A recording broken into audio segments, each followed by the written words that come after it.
In 2008, the founders of Airbnb were, well, they were so broke, they were literally living off of unsold novelty cereal boxes just to keep the lights on. Yeah, those famous Obama O's. Right, the Obama O's and Cat McCain's. They had all these boxes left over from the presidential election. And that was basically their daily meal plan while they desperately tried to fund a website that, frankly, nobody was visiting. It's crazy to think about now. It really is. I mean, today, Airbnb is this massive global empire. But they didn't cross that chasm by scraping together a few $1 million for a Super Bowl ad. No, definitely not. And they didn't do it by waiting for customers to magically discover their great product either. They did it by quietly writing a brilliant piece of code that hijacked the biggest digital bulletin board on the entire internet. Which is just a wild story that we'll get into. Exactly. And they are not an isolated case. Yeah. Have you ever wondered how companies like that explode almost overnight?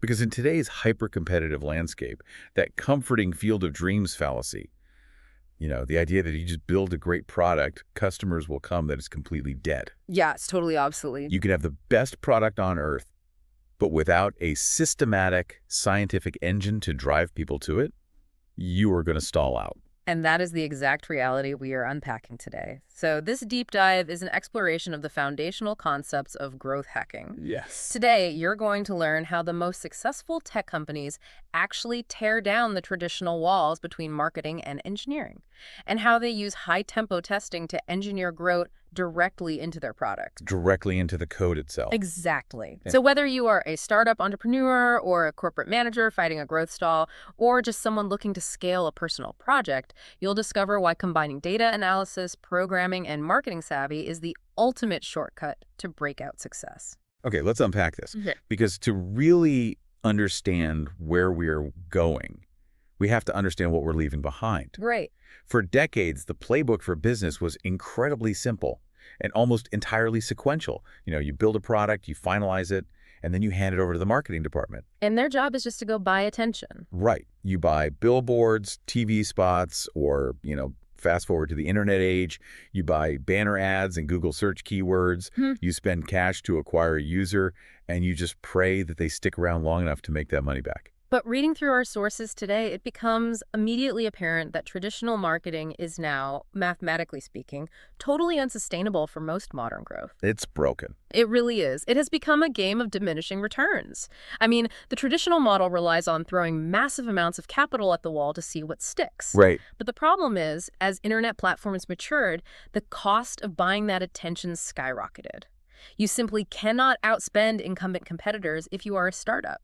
Or even a mid-sized company trying to launch a new product line. Exactly. You can't outspend them, so you have to outthink them. And you do that by utilizing technology and internal data to find novel, low-cost avenues to reach your target audience. So before we jump into the first major case study, which is Dropbox, let's establish the baseline math behind why traditional ads actually fail startups. Good idea. The sources mention that ad campaigns weren't bringing in enough bang for the buck. They specifically point to the relationship between customer acquisition cost CAC and lifetime value LTV. Right, the golden ratio. Yeah. So for anyone listening who doesn't spend their day, building financial models for software companies, why is that specific ratio the ultimate grim reaper for a business? Well, it is the crucial context here. Customer acquisition cost, or SACAC, is exactly what it sounds like. It's how much total marketing and sales money you spend to get one single paying customer. Okay. And lifetime value, or LTV, is the total amount of pure profit that specific customer will bring you over the entire time they use your product before they eventually cancel. So if it costs you $50 in Google Ads to acquire a customer, but they only ever generate $30 in profit for you before they leave, your business is bleeding out. you're losing $20 a person. Exactly. It's a fatal unit economics problem. And what was happening in the mid-2000s, and is honestly even worse today, is that deep-pocketed corporations were bidding up the price of digital ads. They were artificially inflating everyone's CAC. Right. Startups were finding it completely impossible to keep their acquisition costs lower than their lifetime value using those traditional channels. Which brings us perfectly to Drew Houston and Dropbox in 2008. Because the story of how they navigated this exact trap is fascinating. They were staring down some terrifying competition. Oh, they absolutely were. I mean, Houston had built a phenomenal cloud-based file storage service It was elegant, it worked seamlessly, and he had actually managed to build a 75,000-person wait list. Which is huge for a startup. It was. But that initial burst of interest was largely driven by a prototype video he posted on the news aggregator site Dig, which went viral among tech enthusiasts. Right, the early adopters. Yeah, so he had this great early fan base of tech-savvy Silicon Valley power users. But then he hit a massive wall. He had to figure out how to reach the mainstream public. You know, the average person who didn't read tech blogs. Right, because the competition for the mainstream user was absolutely brutal. Yeah. You had a competitor called Mozy, which had a massive 3-year head start on Dropbox. You had Carbonite, which had raised $48 million in funding. And Dropbox, by comparison, was operating on, what, $1.2 million in seed capital? Exactly, 1.2 million. And on top of all that, Microsoft and Google were looming in the background, signaling that they were getting ready to enter the cloud storage arena. Right. So Houston realizes that buying traditional search ads is a losing battle. The incumbents are bidding up the keywords. The CAC is way too high. It's mathematically impossible for them. Totally. If Dropbox tries to play the traditional marketing game, they will burn through their $1.2 million in a matter of months and go bankrupt. They needed a different lever. And this is where it gets really interesting, because a traditional marketing department would panic here. They'd maybe try to redesign the logo or change the ad copy. Or buy cheaper, worse ads. Right. But Dropbox didn't do that. They looked inward. They dove into their own user data telemetry, and they saw a glaring signal in the noise. A full third of their current user base was coming from referrals. And that data point is the spark. Word of mouth was already happening organically. People were telling their friends. Exactly. The users clearly loved the product. It was what we call a must-have product. It solved a real pain point. But the company wasn't doing anything to harness or accelerate that enthusiasm. The product didn't encourage the behavior. Right. The behavior was just happening in spite of the product. So they looked around for inspiration and studied PayPal. Oh, the famous PayPal campaign.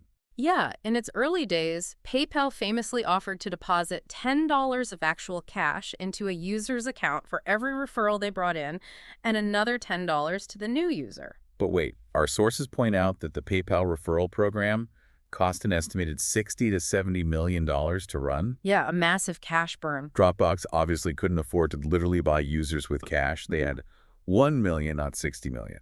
Correct. So they had to engineer a solution using what they actually could afford. They looked at their infrastructure. They were using Amazon's S3 web servers to host the data. Right. Which meant that adding marginal storage space for a user was incredibly cheap for Dropbox as a company. So instead of cash, they offered currency that was cheap for them to produce, but highly valuable to the user. Server space. Exactly. They offered 250 megabytes of free storage to the user making the referral, and another 250 to the friend who signed up.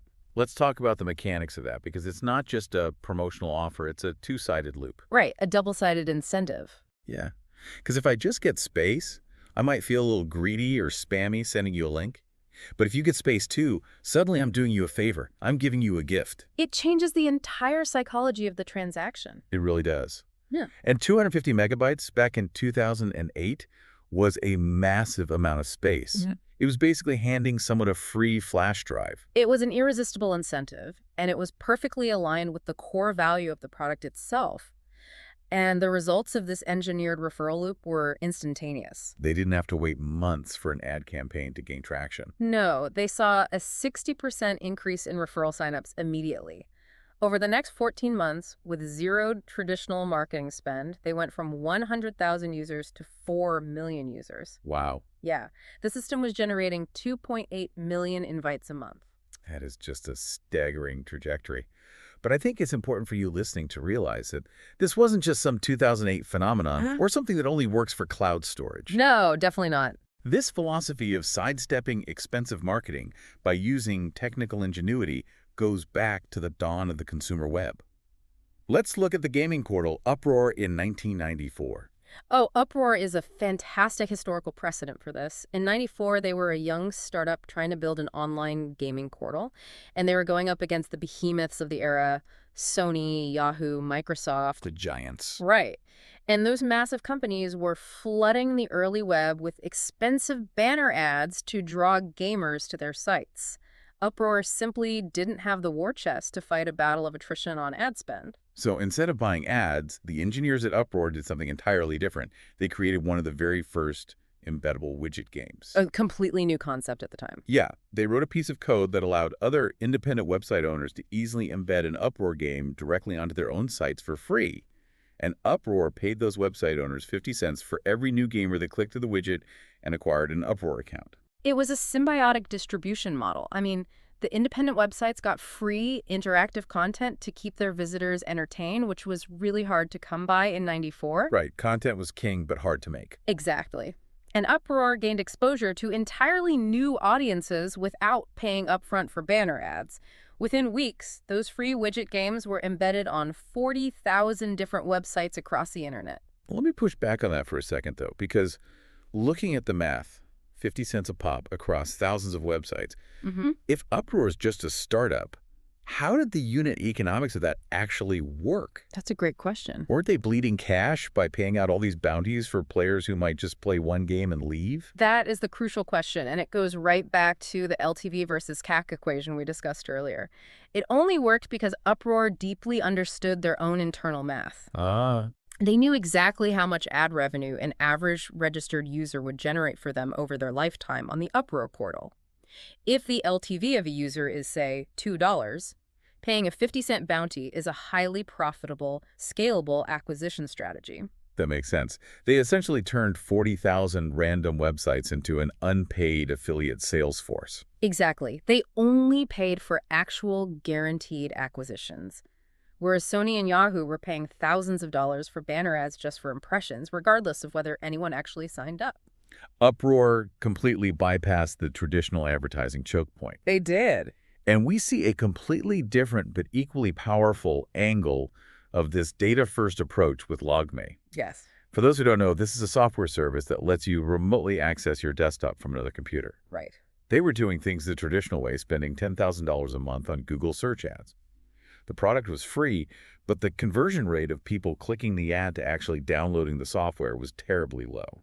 It was a disaster. They were hemorrhaging that 10 grand a month. Now, the traditional marketing reflex here would be to A/B test the ad copy, change the colors on the landing page, maybe bid on different keywords. Tweak the aesthetics. Right. But the growth-oriented team at LogMeIn dug deeper. They went straight to the source. They pulled the data on users who had clicked the ad, started the sign-up process, and then abandoned it. And they simply emailed them. Yes, they just asked, "Why did you leave?" And the answer they got was wild. Yeah. People didn't believe the service was really free. Which sounds crazy now, but... Right. You have to remember the context of the early internet. Freemium software wasn't a standard business model yet.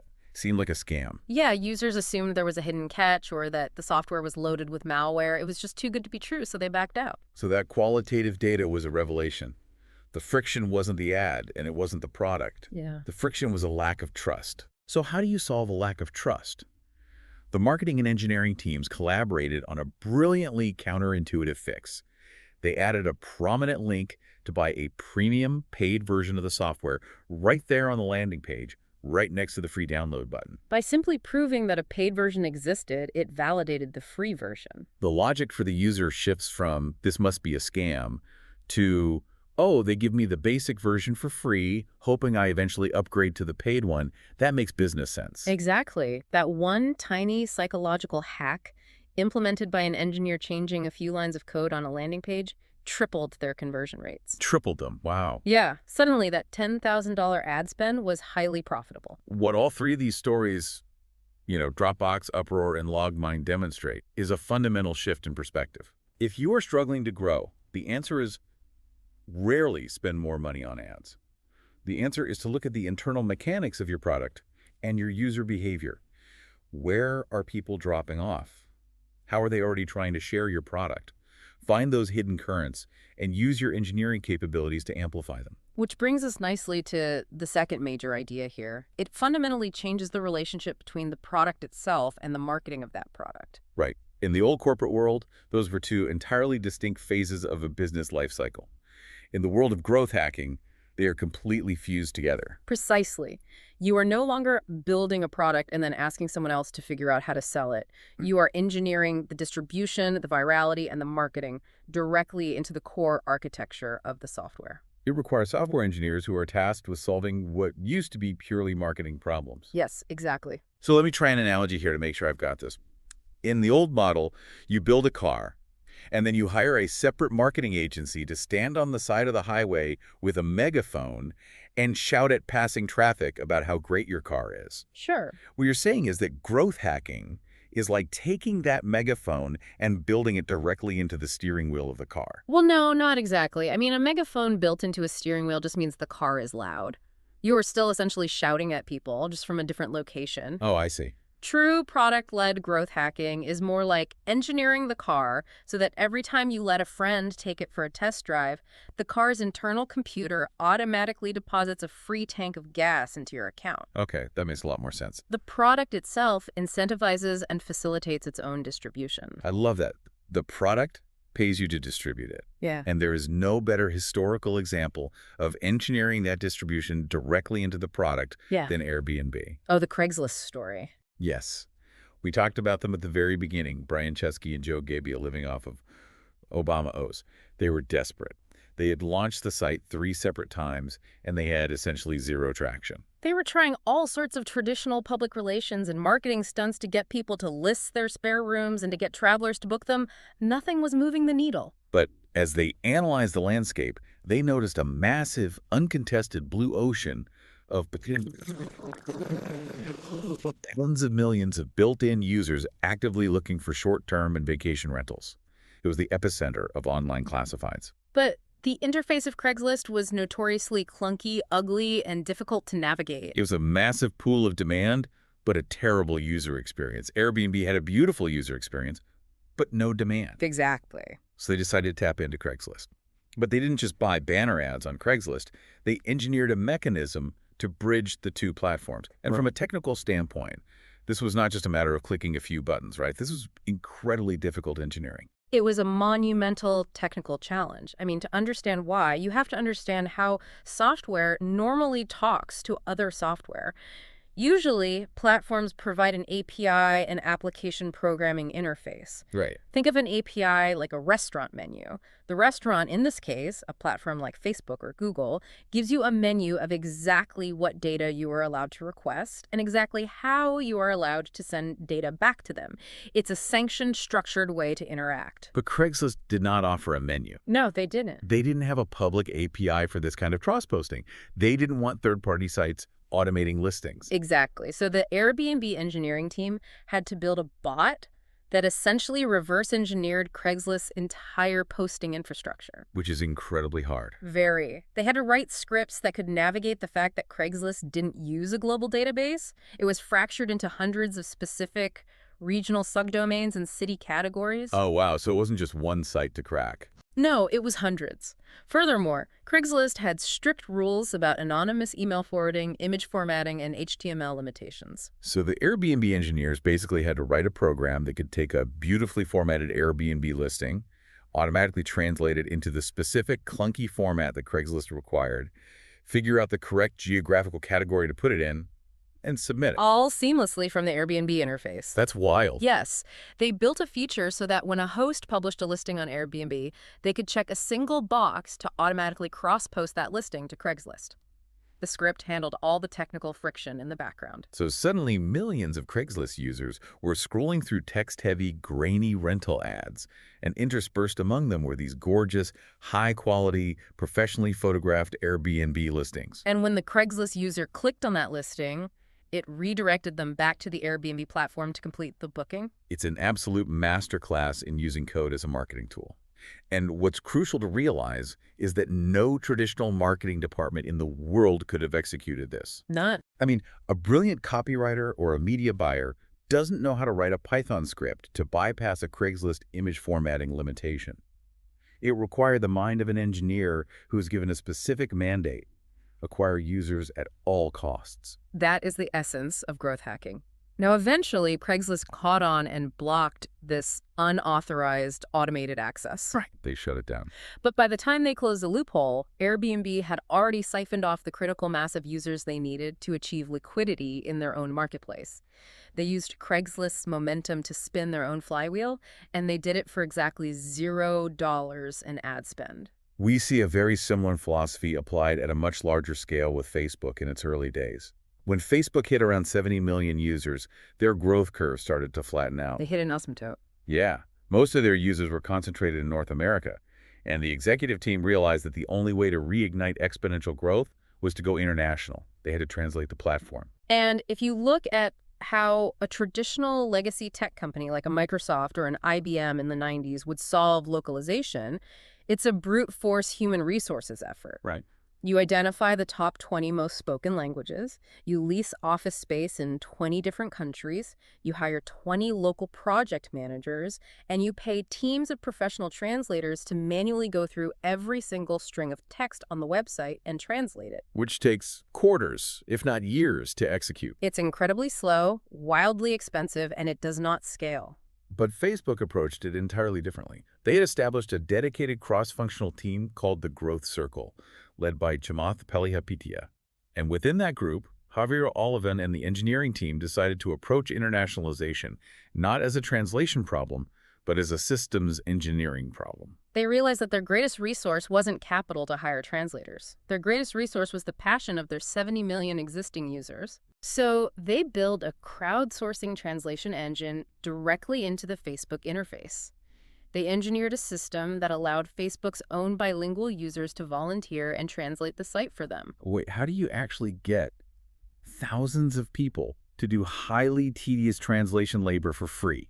You can't just put up a button that says, please work for us. No, nobody would click that. Right. You have to design the user experience to make it engaging. So how do they actually build the mechanics of this engine? They used incredibly smart UX design and gamification. They broke down the entire Facebook interface into tiny, manageable strings of text. Okay. And they created a dashboard where bilingual users could suggest translations for these specific strings. But crucially, they didn't just accept the first suggestion. They allowed the community of users to vote on which translation was the most accurate or colloquial. So they built a peer review mechanism right into it to ensure quality control. Yes, and they gamified it by creating leaderboards. Users could see who was contributing the most to bringing Facebook to their native language. That's brilliant. It tapped into national pride and community building. Users were emotionally invested in seeing their language represented on this massive global platform. The result was astonishing. The French translation of Facebook, for example, was completely crowdsourced by the community in just 24 hours. 24 hours. That is unbelievable. As one of the original Facebook growth leaders put it, their philosophy was that growth wasn't about increasing headcount, it was about engineering systems of scale. You build the infrastructure that empowers your users to grow the product on your behalf. You scale the servers and the code, not the staff. Exactly. And that crowdsourced translation engine is widely considered one of the most significant levers that allowed Facebook to scale from 70 million to the billions of users it has today. So if you are listening to this and trying to apply these lessons to your own business, the practical takeaway is to look very closely at the ecosystems where your target audience already spends their time. Whether it's a massive platform like Craigslist, a specific niche forum, or an existing software suite. Ask yourself, how can I use technology, API integrations, or the existing passion of my user base to seamlessly weave my product into those spaces? How do I make the product distribute itself? But here is the critical roadblock that stops most companies from ever achieving this. Oh, right. To actually build that level of integration, to build a product that markets itself, requires a fundamental shift in how your business is structurally organized. You cannot execute the Airbnb Craigslist hack or the Facebook translation engine if your company operates in traditional silos. Which brings us to the third major concept of this deep dive, breaking down the walls. Exactly. Let's talk about those walls. Most standard corporate environments are incredibly segregated. You have the marketing department on one floor focusing on branding and ad buys. You have the product managers on another floor writing feature specs. And you have the software engineers locked in the basement just writing the code they are told to write. Right. Why is that structure a death sentence for growth hacking? Because that structure inherently creates a slow, sequential relay race.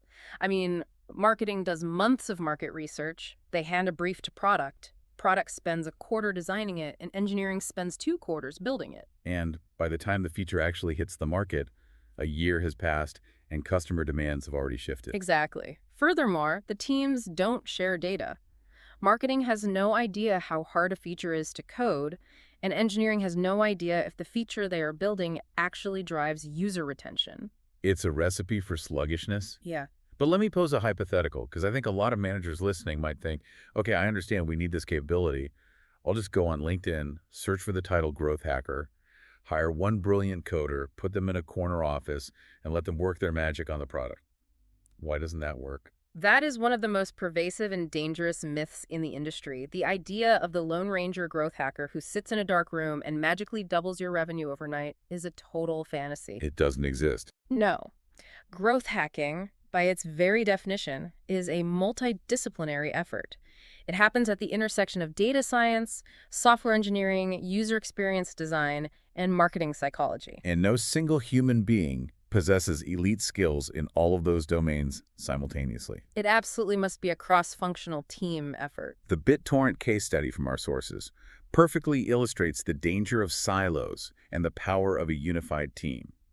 BitTorrent is a massive peer-to-peer file-sharing protocol, but they were suffering from extreme internal friction. They were a classic example of departmental isolation.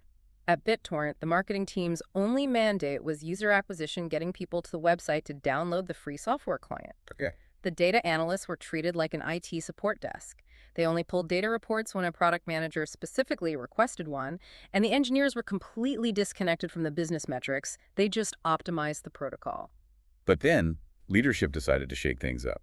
They brought in a growth lead whose first action was to smash those silos. They created a unified, cross-functional growth team. Yeah. They physically put the marketer, the data analyst, and the software engineer in the same room and gave them a shared goal increase, active user retention.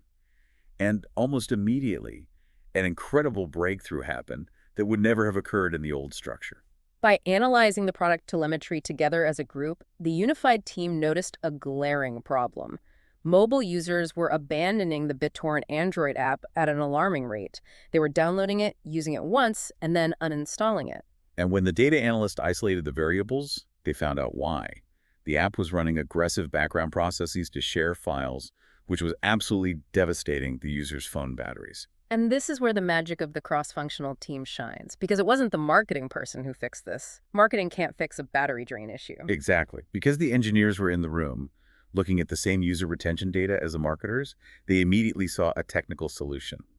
The engineers suggested building a simple battery saver feature into the app's settings. It would automatically pause all background downloading and uploading the moment the phone's battery dipped below a certain percentage. The engineers were empowered to suggest a core product feature to solve what was ostensibly a marketing and retention problem. And that battery saver feature didn't just stop the bleeding. It became a highly touted selling point that drove massive new growth and positive App Store reviews.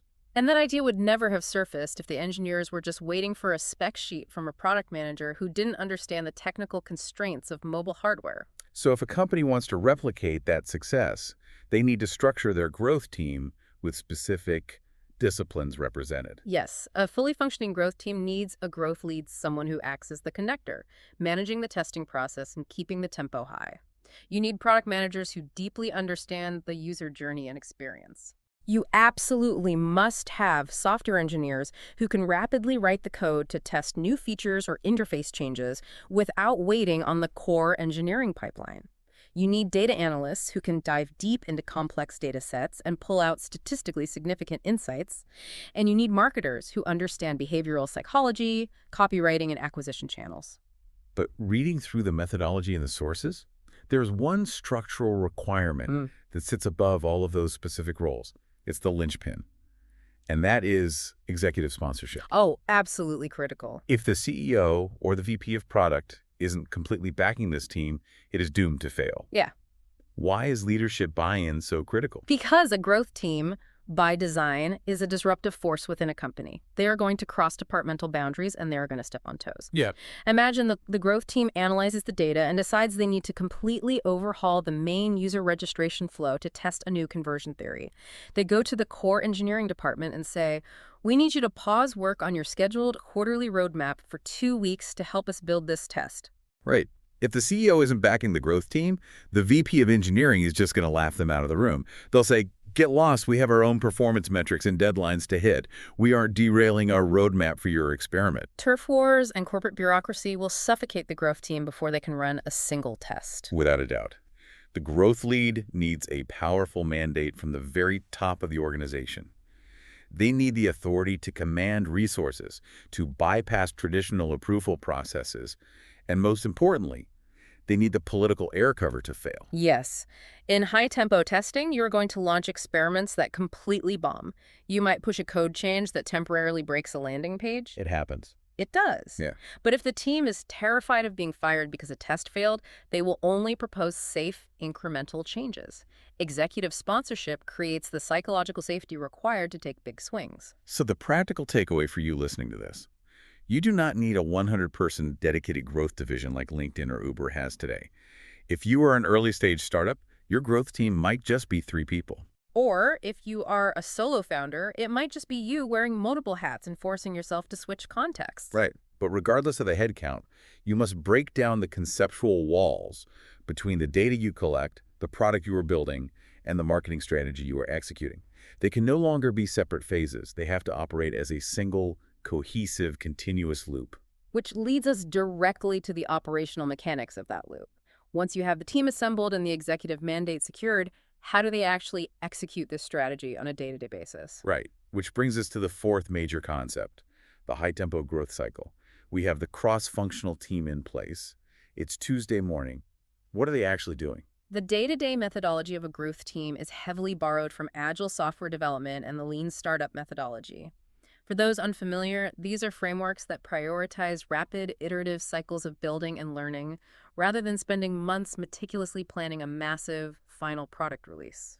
The growth team turns the business into a high-speed laboratory. They run continuous, rapid-fire sprints of testing. But you can't just run into the lab and start throwing chemical combinations against the wall to see what explodes. Right. Safety first. Well, the sources emphasize that before a single test is run, the team needs extreme clarity on what they are actually trying to achieve. They need 2 things: a fundamental growth equation and a North Star metric. Can you explain the mechanics of these, perhaps using a concrete example? Certainly. Let's walk through the hypothetical case study provided in the source material. Imagine a traditional brick-and-mortar grocery store chain that decides to modernize. Okay.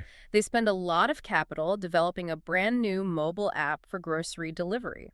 They do a big traditional marketing push to announce it, and they successfully get 100,000 people to download the app.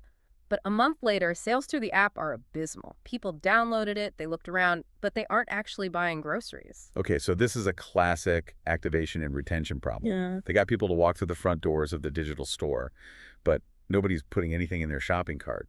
Exactly. So the growth team is brought in. Their very first job is to define the fundamental growth equation for this specific product. This equation is a mathematical formula that breaks down the massive abstract concept of growth into the specific measurable core behaviors that drive revenue. Okay, so what does that look like? For our grocery app, the equation might look like this: number of app installs multiplied by the percentage of monthly active users, multiplied by the percentage of users who complete a purchase, multiplied by the average order size, multiplied by the repeat purchase rate. Right. When you multiply all those specific levers together, the output is your total business growth. That makes perfect sense. It deconstructs the problem. You can't just tell a team, make us grow. That's not actionable. But you can tell a team, design an experiment specifically targeted at increasing the average order size, or design a test to increase the repeat purchase rate. It gives them distinct levers to pull. Precisely. But out of all the variables in that equation, the executive team and the growth lead need to identify one single metric that represents the ultimate true value being delivered to the customer and the business. This becomes the North Star metric.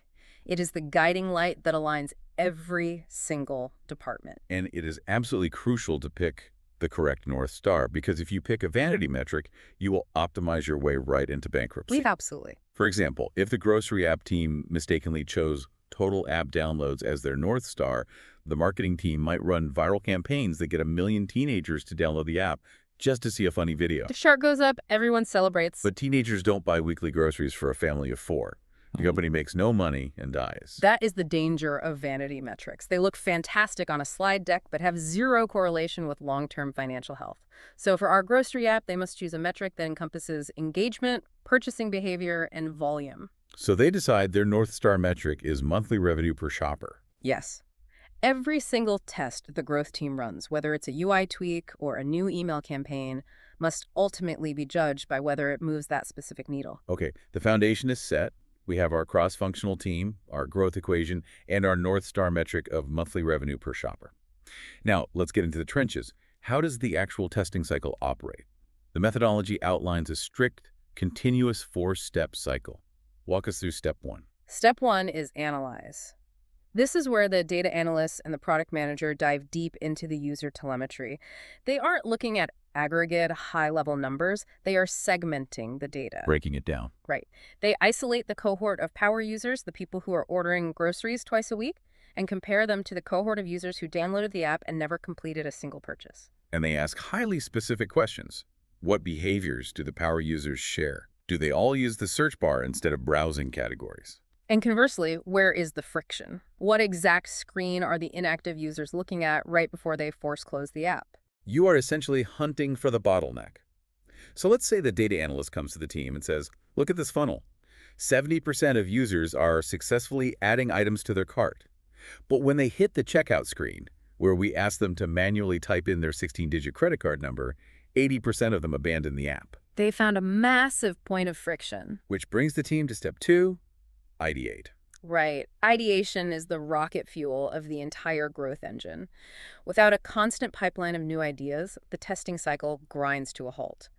The chemist Linus Pauling famously said, "The best way to have a good idea is to have lots of ideas." I love that quote. It's so true. The growth team meets to brainstorm every possible way to eliminate that checkout friction. But crucially, in a mature growth organization, ideation isn't limited to just the core team. They open up an idea pipeline to the entire company. Because you never know where the winning insight will come from. A customer service representative who spends all day talking to frustrated users on the phone might have a far better idea for fixing the checkout flow than a senior software engineer. Exactly. So the company submits ideas. The team gathers 20 different potential solutions. Let's integrate Apple Pay so it's a one-click checkout. Let's build a feature that lets them scan their physical credit card with the phone's camera.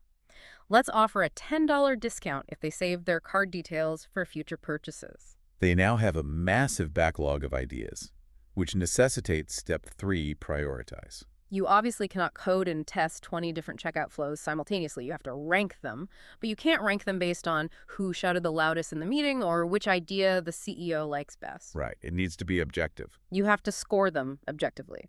Growth teams typically use a framework like the ICE score. They grade every idea on 3 criteria: impact, confidence, and ease. Let's break down how that scoring actually works in practice. Let's take the Apple Pay idea. Impact. How much will this move our North Star metric? Well, Apple Pay completely removes all typing friction. The impact could be massive, so the team scores it a 9 out of 10 for impact. Next is confidence. How sure are we that this will work? Are we just guessing? For confidence, you look for empirical precedent. Has Apple Pay increased conversions in other e-commerce apps? Yes. Industry data strongly supports it, so the team is highly confident. They give it an 8 out of 10. And finally, ease. How hard is this to actually build? This is where the engineer chimes in. The engineer says, integrating a new secure payment gateway and dealing with the compliance testing is going to take my team at least 3 weeks of dedicated work. So it's not easy at all. They score ease as a 3 out of 10. By calculating the aggregate score for every single idea in the pipeline, you remove emotion and internal politics from the decision-making process. The math objectively bubbles the best, most efficient experiments to the top of the queue. You prioritize the high impact, high confidence, easy to build ideas first. And once prioritized, you move to the final critical step test. But the golden rule of testing here is that you aren't building the perfect, final, polished version of the feature, right? That takes too long. You build an MVT, a minimum viable test. What is the absolute fastest, cheapest way to get statistically significant data on whether this idea actually changes user behavior? Exactly. You deploy the MVT to a segment of your users at a high tempo. And the heartbeat that keeps this entire machine running is the weekly growth meeting. This is a non-negotiable operational cadence. Every single week, typically on the same day, the growth team meets for a strictly time-boxed hour. They review the data from the tests that concluded the previous week. Did the new checkout flow increase the monthly revenue per shopper to a statistically significant degree? And statistical significance is key there. It means making sure the result wasn't just random noise or a fluke of the algorithm. If the data analyst confirms it's a real positive result, great, the engineering team is given the green light to build out the full, robust version of the feature and roll it out to 100% of the users. But what if it fails? What if the test actually decreased revenue? If it fails, you celebrate the learning, you kill the idea instantly without any sunk cost fallacy, and you immediately pull the next highest scoring idea from your prioritized backlog. The speed of this cycle is the entire point. Alex Schultz, the VP of Growth at Facebook, is quoted in the sources highlighting this exact dynamic. Oh, right. He points out that if your startup is pushing new code and running tests every single week, and your massive corporate competitor is only updating their product every 2 weeks, you are going to learn 10 times more about your customers than they will in just 2 months. It's an order of magnitude difference in compounding knowledge. That operational tempo is your ultimate asymmetric advantage.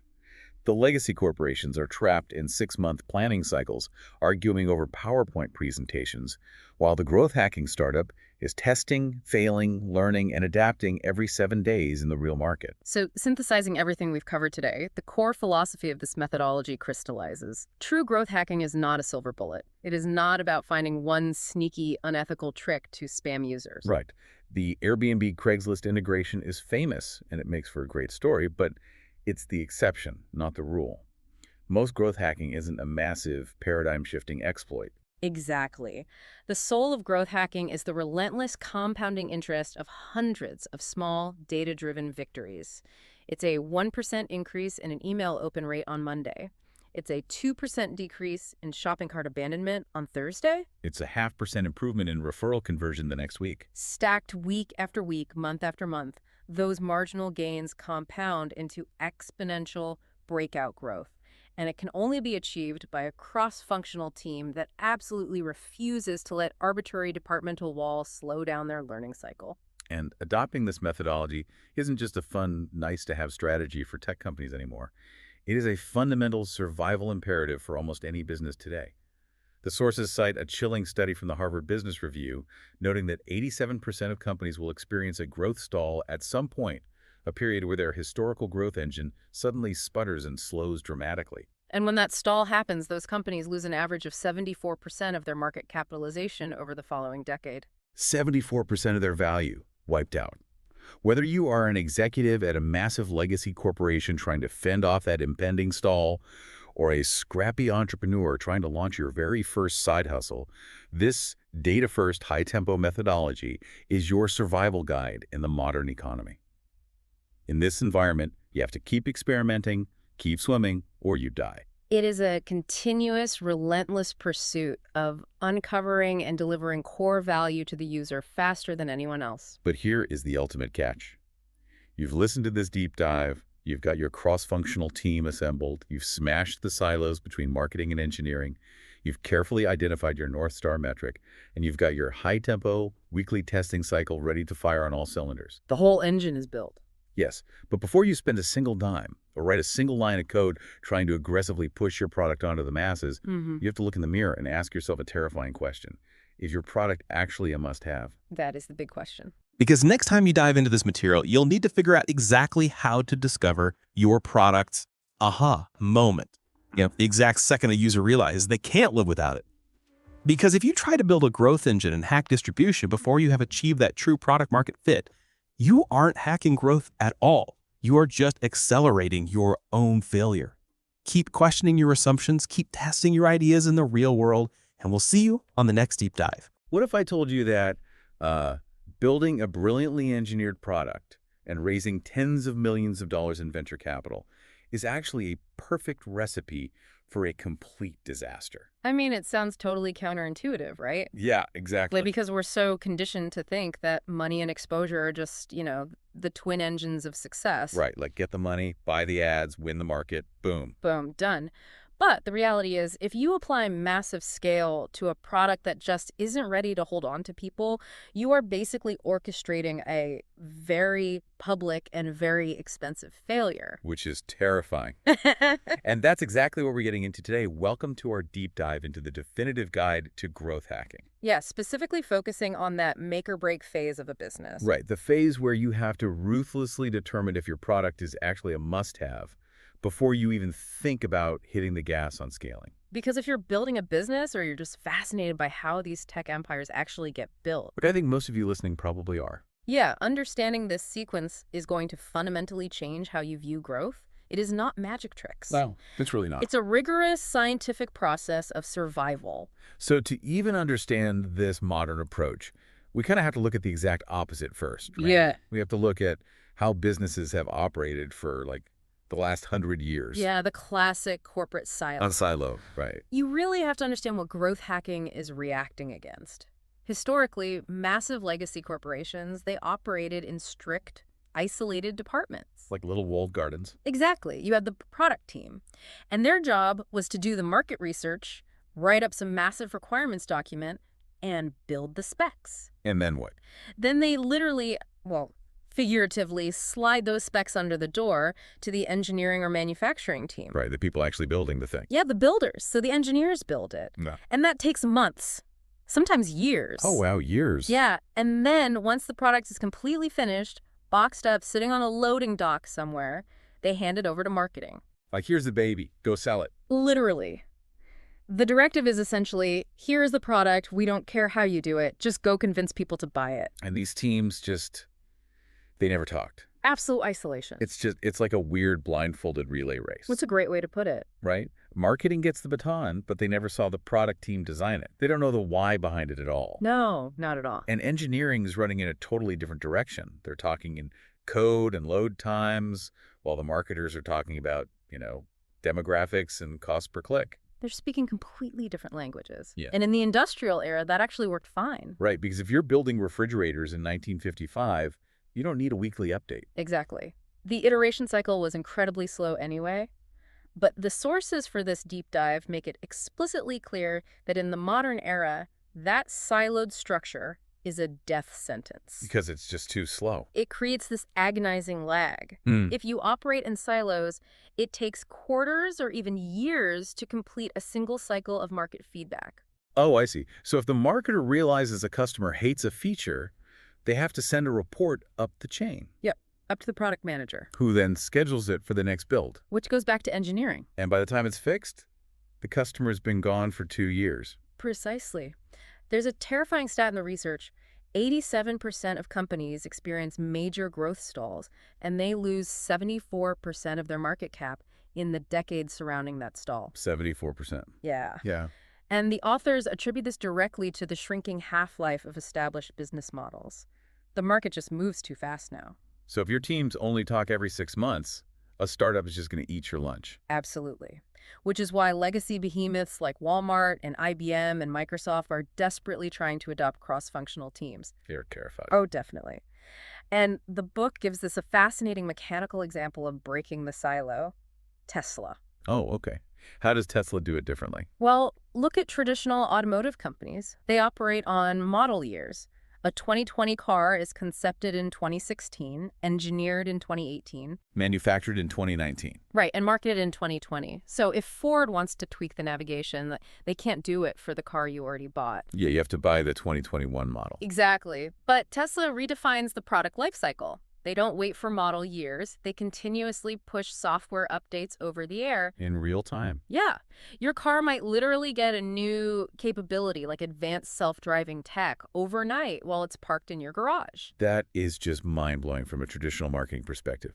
You don't need a $50 million TV campaign to announce a new feature. The product itself becomes the marketing. It's constantly delighting the user. But wait, if we're tearing down these walls, is growth hacking just forcing people into the same room?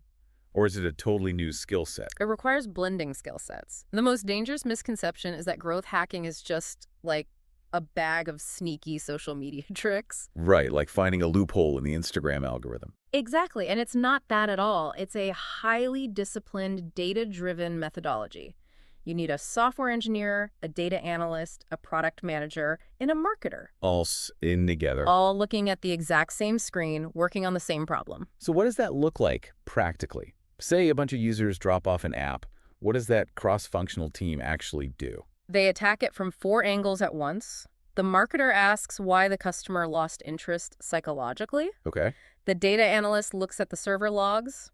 Did they click a specific button before leaving? The engineer checks for technical friction, like maybe the page loaded too slow. Exactly.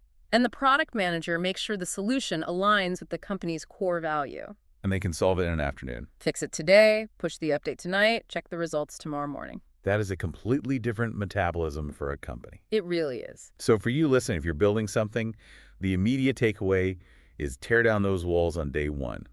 Marketing needs to be embedded with engineering. No, us versus them. Right. But, and I found this part of the reading terrifying, even with this perfect, agile, cross-functional Ferrari of a team, there's a massive trap waiting for you. Oh, the premature scaling trap. Yeah, if you point that Ferrari in the wrong direction and floor it, you drive straight off a cliff. It is the most seductive and lethal mistake a young company can make. It's driven by what the sources call the field of dreams fallacy. If you build it, they will come. Exactly. Founders are so close to their product, they spent 2 years coding in a basement, so they assume the brilliance of it is just self-evident to everyone. So the second it's functional, they dump all their VC money into Facebook ads and PR. Because they want massive global adoption immediately. Okay, but let me push back on this a bit. Sure. Isn't there a huge fake it till you make it culture in tech? Like, if I have $10 million, shouldn't I just buy my way into the market? That's the logic people use, yes. Right. If I show you an ad for my app 1,000 times, eventually you'll download it. You will absolutely download it, but that's the trap. You can force a trial with an ad budget. You cannot force a habit. Pushing for mass adoption before a product is ready to retain those users is a spectacular waste of cash because all you're buying are vanity metrics. Let's break down vanity metrics. How do they work mechanically? So you spend $1 million on highly targeted ads over a weekend. You get 100,000 new downloads. The chart goes straight up. Like a hockey stick. Investors are applauding, tech blogs are writing about you, you feel like a genius. Right. But it's vanity because it masks terrible retention rates. People are clicking, opening it for 5 minutes, and deleting it. Because the product isn't actually solving a real problem for them. The text gives a chilling cautionary tale about this. Branch out. Oh man, the branch out story is brutal. Let's get into what happened to them. So Branch Out was a professional networking app built on top of Facebook. Like LinkedIn, but on Facebook. Exactly. They raised nearly $50 million in venture capital. 50 million. And at first, they had a massive viral spike. The vanity metrics looked incredible. Millions of users in weeks. But they forced that virality. Right? It wasn't organic love for the tool. Not at all. They engineered an aggressive viral loop. When you signed up, the app pressured you to blast invites to your entire Facebook friend list before you even knew what the app did. They completely hijacked the social graph. Yeah, so millions get these invites, sign up out of curiosity, look at this empty interface, and just say, so what? And leave. Because it didn't solve a problem better than LinkedIn. Right. They optimized the invite mechanism, but ignored the user experience. And you eventually run out of people to spam. Exactly. The viral loop collapsed. Despite the $50 million, engagement was zero. They ended up selling for scrap parts for just $2 million. Wow. 50 million down to 2. That's just staggering. It really is. And it perfectly contrasts with what the Airbnb growth team says in the sources. Their mantra is, love creates growth, not the other way around. You cannot buy user love. Right. Growth is a multiplier, right? If your core product value is 0, multiplying it by $1 million marketing dollars still leaves you with 0. I like to think of it like a bucket. Marketing is a water hose. If your bucket has a massive hole in the bottom, terrible retention, you can turn that hose on full blast. It looks full for a minute. Right. But the second you run out of VC money and turn off the hose, the bucket empties entirely. So for you listening, the golden rule, do not spend your budget scaling a leaky bucket. Fix the hole first. Which brings us to a really critical question. If love creates growth, how do we actually define Love. Such a squishy word. In growth hacking, love is defined by a very specific user experience known as the aha moment. The aha moment. It sounds kind of mystical. What is the actual mechanism there? It's the precise point in time when a user fully internalizes the core value of your product. Like a cognitive shift. Exactly. It's an experience so clear and instantly beneficial that the user just intrinsically understands why they need this in their life. And once they cross that threshold, They come back often and they tell their friends naturally. No ad budget required. it's the light bulb going off. But what's fascinating is that the aha moment is almost never what the founder initially thought it would be. So true. Right. Founders spend years building this grand vision. Right. They want the user to appreciate the elegant code or the 50 interconnected features. The user does not care about the grand vision. They absolutely do not. They only care about the one specific thing that makes their life better immediately. Which is why finding it requires incredibly humble investigation. Let's look at the Dropbox example from the research. Yeah, that's a perfect one. The founder, Drew Houston, is a brilliant engineer, but the aha moment wasn't about appreciating cloud architecture or data packet transfer protocols. Was not. It was the sudden realization of effortless file sharing. Think about the friction before Dropbox. You had a massive video file. You had to find a thumb drive. Oh, God, the thumb drive. Copy it over, walk to your colleague, copy it to their hard drive. Or try emailing it and crashing the server. Total friction. Then you install Dropbox. You drop a file in a regular folder on your desktop, and instantly, silently, someone across the world opens it. No attachments. Just magic. The realization of, wait, I never have to carry a flash drive again? That is the aha moment. And for Facebook, early on, it wasn't the directory concept. It was the instant gratification of seeing photos of your real-world friends. The voyeuristic thrill. Exactly. And then Uber. The text quotes Travis Kalanick, and he calls their aha moment the baller move. The baller move. It describes the psychology perfectly. Right, because it wasn't just getting from A to B. It was a feeling of luxury. Think about the old way. Standing in the rain, waving frantically at cabs that ignore you, not knowing if you have enough cash. Anxiety-inducing. Contrast that with Uber's aha moment. You're on the same corner, you push a button on your phone, watch a car on a map, and exactly 8 minutes later, a black luxury town car pulls up just for you. You don't even take out your wallet. You just get out. You feel like royalty. That emotional experience is so deeply satisfying, you literally can't help but tell people at dinner about it. It reminds me of the movie The Wizard of Oz. How so? Well, Dorothy's in Kansas, tornado hits, house lands. The whole movie has been black and white.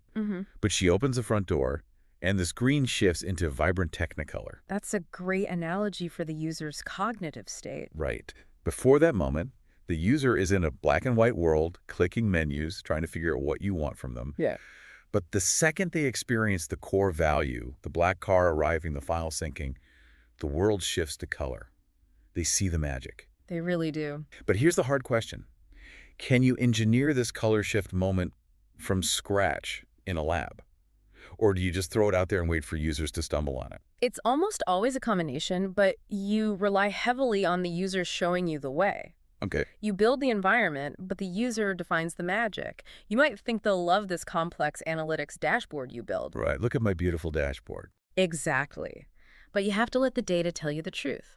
Often, they'll ignore the massive feature you spent 6 months on and fall in love with some minor thing you threw in over the weekend. And your job is to recognize that minor feature is the real Technicolor moment. And have the courage to rebuild your whole business around it. So your first mission isn't selling features. It's relentlessly searching for that emotional aha moment. Yes. But as we said, growth hacking is a rigorous science. We can't just run a business on vibes and feelings. Definitely not. We need a mathematical way to prove we've achieved it.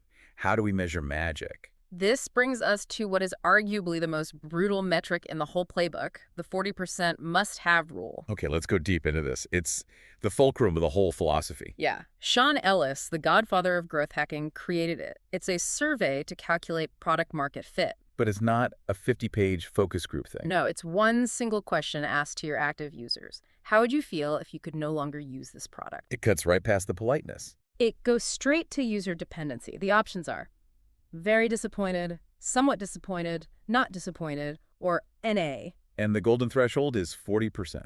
If 40% or more say they would be very disappointed if it disappeared, You have struck gold. You mathematically have a must-have product. Exactly. You are ready to scale. If it's 39% or lower, you face user apathy. You have an uphill battle. The text mentions Sean Ellis ran this at Dropbox before they started scaling. Yeah, Drew Houston brought him in. Sean halted everything and ran the survey. And the score was off the charts. Yeah. Massively above 40%. Which was the green light. The foundation was solid, so they could unleash experimental growth hacks. Like their famous referral program, free storage for inviting friends. It took them from 100,000 to 4 million users in 14 months. But they only did that because they knew the bucket wasn't leaky. Right. I do want to challenge the metric itself, though. Okay, go for it. Why measure disappointment instead of satisfaction? Isn't customer satisfaction the whole point of business? We see those surveys on every receipt. It's a brilliant distinction. Satisfaction is a fundamentally passive emotion. Passive. Think about going to a local diner. The sandwich is fine. The waiter is polite. If I ask you, were you satisfied? You'd probably say, sure, it was fine. Right, it met the minimum requirement. But if that diner burned down the next day, would you be devastated? I mean, no, I just go to the deli across the street. Exactly. Satisfaction does not equal loyalty. Disappointment, on the other hand, reveals actual dependence. I get it now. If you're very disappointed, it's gone. It means it's integrated into your life. You can't easily replace it. Like your morning coffee routine. If they discontinue your favorite brand, you're not just unsatisfied, your whole morning is disrupted. Yes. That level of dependency is the only foundation strong enough to support viral growth. Satisfaction is just a polite nod. Disappointment is a tether. Well said. So you send this survey to your active users. Let the data tell you if you're ready to hit the gas. But this leads to the terrifying scenario. What if your score comes back at like 15%? I'd want to quit. The ego hit alone. Right. You poured your life into this thing, and users say they wouldn't care if it vanished. But you don't give up yet. No, but you do immediately halt all marketing. Stop spending on ads. Stop acquiring new users. You have to deploy an emergency diagnostic protocol. A three-pronged approach. Customer surveying, experimental testing, and deep data analysis. It's literally like emergency triage. First is surveying, the human side. Getting out of the building. Setting up Zoom calls, buying coffee for users. You need to know the deep why. Why did they sign up? At what exact moment did the people who left decide it wasn't worth their time? And there's the crucial rule from Steve Blank here. During these interviews, the founder must be totally dispassionate. Absolutely. You observe, listen, and under no circumstances are you allowed to pitch your product. Which is psychologically agonizing for a founder. Imagine sitting next to a user and they click the wrong menu, they're confused. They're like, I don't get how this works. Your natural instinct is to jump in and say, no, see, click here, let me explain the vision. But the second you do that, the interview is ruined. Completely contaminated. You're just giving a sales pitch now. Yeah. You won't be sitting in the living room with the next 100,000 users to explain it to them. It's like a crime scene investigator walking in, seeing a knocked over chair, and picking it up because it looks messy. You destroyed the evidence. Exactly. You have to shift your mindset from validation to discovery. You're not there to hear you're smart. You're there to uncover friction. Ask open-ended questions and just endure the awkward silence while they struggle. Embrace the pain of watching them misunderstand your life's work. Because that pain points to the broken mechanism. Exactly. Then you move to the second prong, experimental testing. This is where you take those theories and run rapid A/B tests. You build a simpler version B, split your traffic, and see which performs better mathematically. Moving the needle closer to that 40%. And then the third prong is data analysis, the quantitative side. Ignoring what people say and looking at what they actually do. Your data scientists dive into the cohort logs. You take the failures who bounced after one day and the weird, tiny group of highly engaged users, and you hunt for the difference. What are the successful people doing? Using a hidden feature. Adding friends. You're hunting for the digital signature of the aha moment. And doing this honestly can lead to massive pivots. Look at YouTube. Oh, YouTube is the best example. They started as a video dating site. Tune in, hook up. So funny. If they ran the 40% test on the dating site, it would have failed miserably. but they looked at the logs. And people were uploading videos of their pets instead. The users were actively fighting the vision, screaming through the data that the real magic was just frictionless video hosting. So they abandoned the dating thing and built an empire. And Yelp did the same thing. They started as an email recommendation system. Right, but people just wanted to write reviews for fun. So they pivoted the whole company to focus on reviews. The takeaway is profound. Combine human empathy with cold data and be willing to abandon your vision. Absolutely. Okay, so let's say you do all this. You pivot, you iterate, you hit the 40% mark. Right. You have the aha moment. Do we dump the money into Facebook ads now? Not quite yet. There is one final critical step. Engineering the NUX, the new user experience. You have to make sure every new user experiences that aha moment as fast as humanly possible. By clearing away all extraneous information and friction. Elite growth teams treat the NUX as a completely separate, highly critical product. It's not just a welcome screen. It's like opening a high-end restaurant. Okay, let's hear the analogy. You spend 2 years building a Michelin star kitchen. The food, the aha moment, is perfect. But if the front door is locked and the menus are in a dead language, Nobody takes the food. they walk out in 2 minutes. The food is irrelevant if the onboarding is broken. And that's what most software companies do. They put up walls of password requirements and annoying pop-ups. Facebook's shift here is legendary. Yes. They discovered that if a user added 7 friends in their first 10 days, they became a lifelong user. Because an empty room is boring, but 7 friends makes the newsfeed alive. Right. So they stripped away everything else from the NUX. No tutorials on profile colors, just aggressive friending. They even scanned your email inbox and used their own premium ad space to suggest friends. Every pixel was designed to push you to 7 friends in 10 days. A growth expert named James Currier says 1/3 of your engineering time should go solely toward the NUX. It sounds crazy to traditional product managers. I was going to say, doesn't the core product suffer? Only if you look through a siloed lens. A brilliant core product with a bad NUX is just a magnificent ghost town. A magnificent ghost town. Wow. You build a digital city, but if the highway leading in is full of potholes, nobody makes it there. That 1/3 investment builds a high-speed, frictionless highway into the city. So you have to literally walk through your own onboarding today. Sign up as a new user and relentlessly remove every single barrier. Kill any screen that doesn't serve the magic. Okay, we've covered massive ground. Let's synthesize. Breakout growth is never an accident or a magic trick. It's a highly disciplined, sequential process. And you tear down the silos, investigate the emotional aha moment, test until 40% of users can't live without it, and then you build a frictionless NUX highway. That is the soul of growth hacking. It demands supreme humility to submit your vision to user data. But when you do, you stop pouring money into leaky buckets and start building empires. Exactly. So you know how to prove your product is a must-have. Next time, we'll dive into crafting your fundamental growth equation and finding your North Star metric. That's where scaling gets really tactical. But until then, think about your own team. What blindfold are you wearing? What data are you ignoring because it challenges your assumptions? Take the blindfold off and go find your Technicolor moment.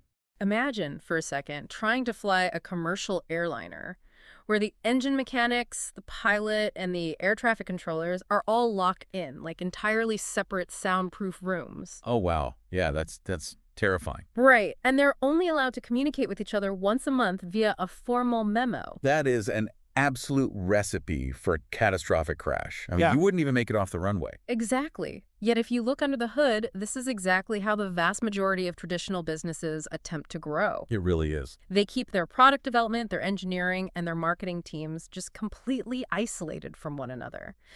So we've gathered a massive stack of research today, case studies spanning from the early days of Facebook and Twitter all the way to legacy giants like Walmart. Yeah, heavily drawing on the mechanics outlined in Hacking Growth. Exactly.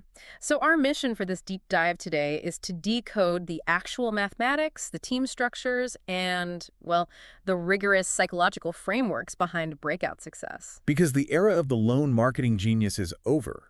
It is dead. We are going to tear down the myth of that lone genius, or the idea that if you just build a great product, customers will just magically appear. Right, the whole build it and they will come fallacy. Yeah.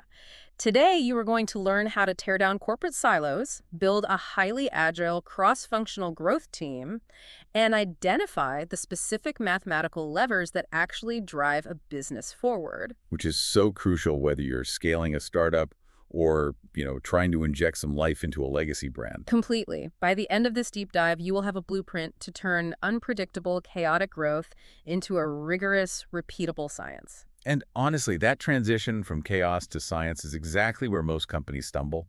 I mean, when we look at the architecture of a traditional corporation, we immediately run into what we call the silo problem. Right, the soundproof rooms from the airplane analogy. Exactly. Historically, businesses are structured in this very linear, waterfall-like fashion. You have a product team, right?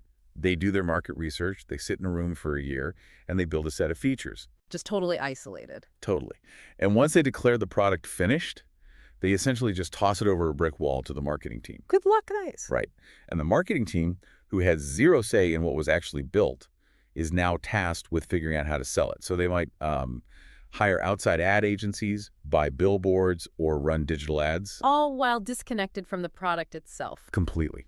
Meanwhile, in a completely different building, the engineering team is writing the code base, totally disconnected from both the product managers and the marketers.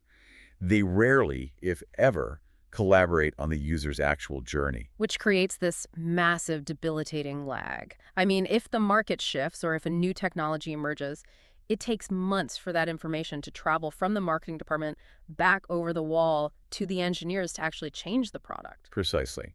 It is a slow, reactive system in a world that absolutely demands proactive speed. Growth hacking, at its fundamental core, requires taking a sledgehammer to those walls. It's just smashing the silos. Smashing them. You cannot achieve rapid scaling if your departments are treating each other like entirely different companies. You have to build a cross-functional squad. You are pulling specific talent from each of those isolated departments and putting them into one room, united by a singular metric. It reminds me of assembling a crew for a heist movie. Oh, I like that. Yeah, I mean, you don't walk into a casino vault with 5 safecrackers. Right, you need a diverse skill set. Exactly. You need the mastermind who sees the whole board, the tech expert who can hack the security cameras, the inside man who knows the layout, and the getaway driver. Yeah. If you just put 5 brilliant marketers in a room, you might get a lot of incredible promotional ideas, but no one possesses the technical capability to actually write the code and execute them. And conversely, if you just have 5 engineers, you end up with a brilliantly constructed piece of software that absolutely no one on the internet knows how to find. The heist crew is a remarkably accurate way to look at it, because every role is highly specialized, but entirely dependent on the others to actually pull off the operation. Let's break down exactly who sits in this room. Okay, let's do it. First, you have the growth lead. Now, this isn't just a traditional manager.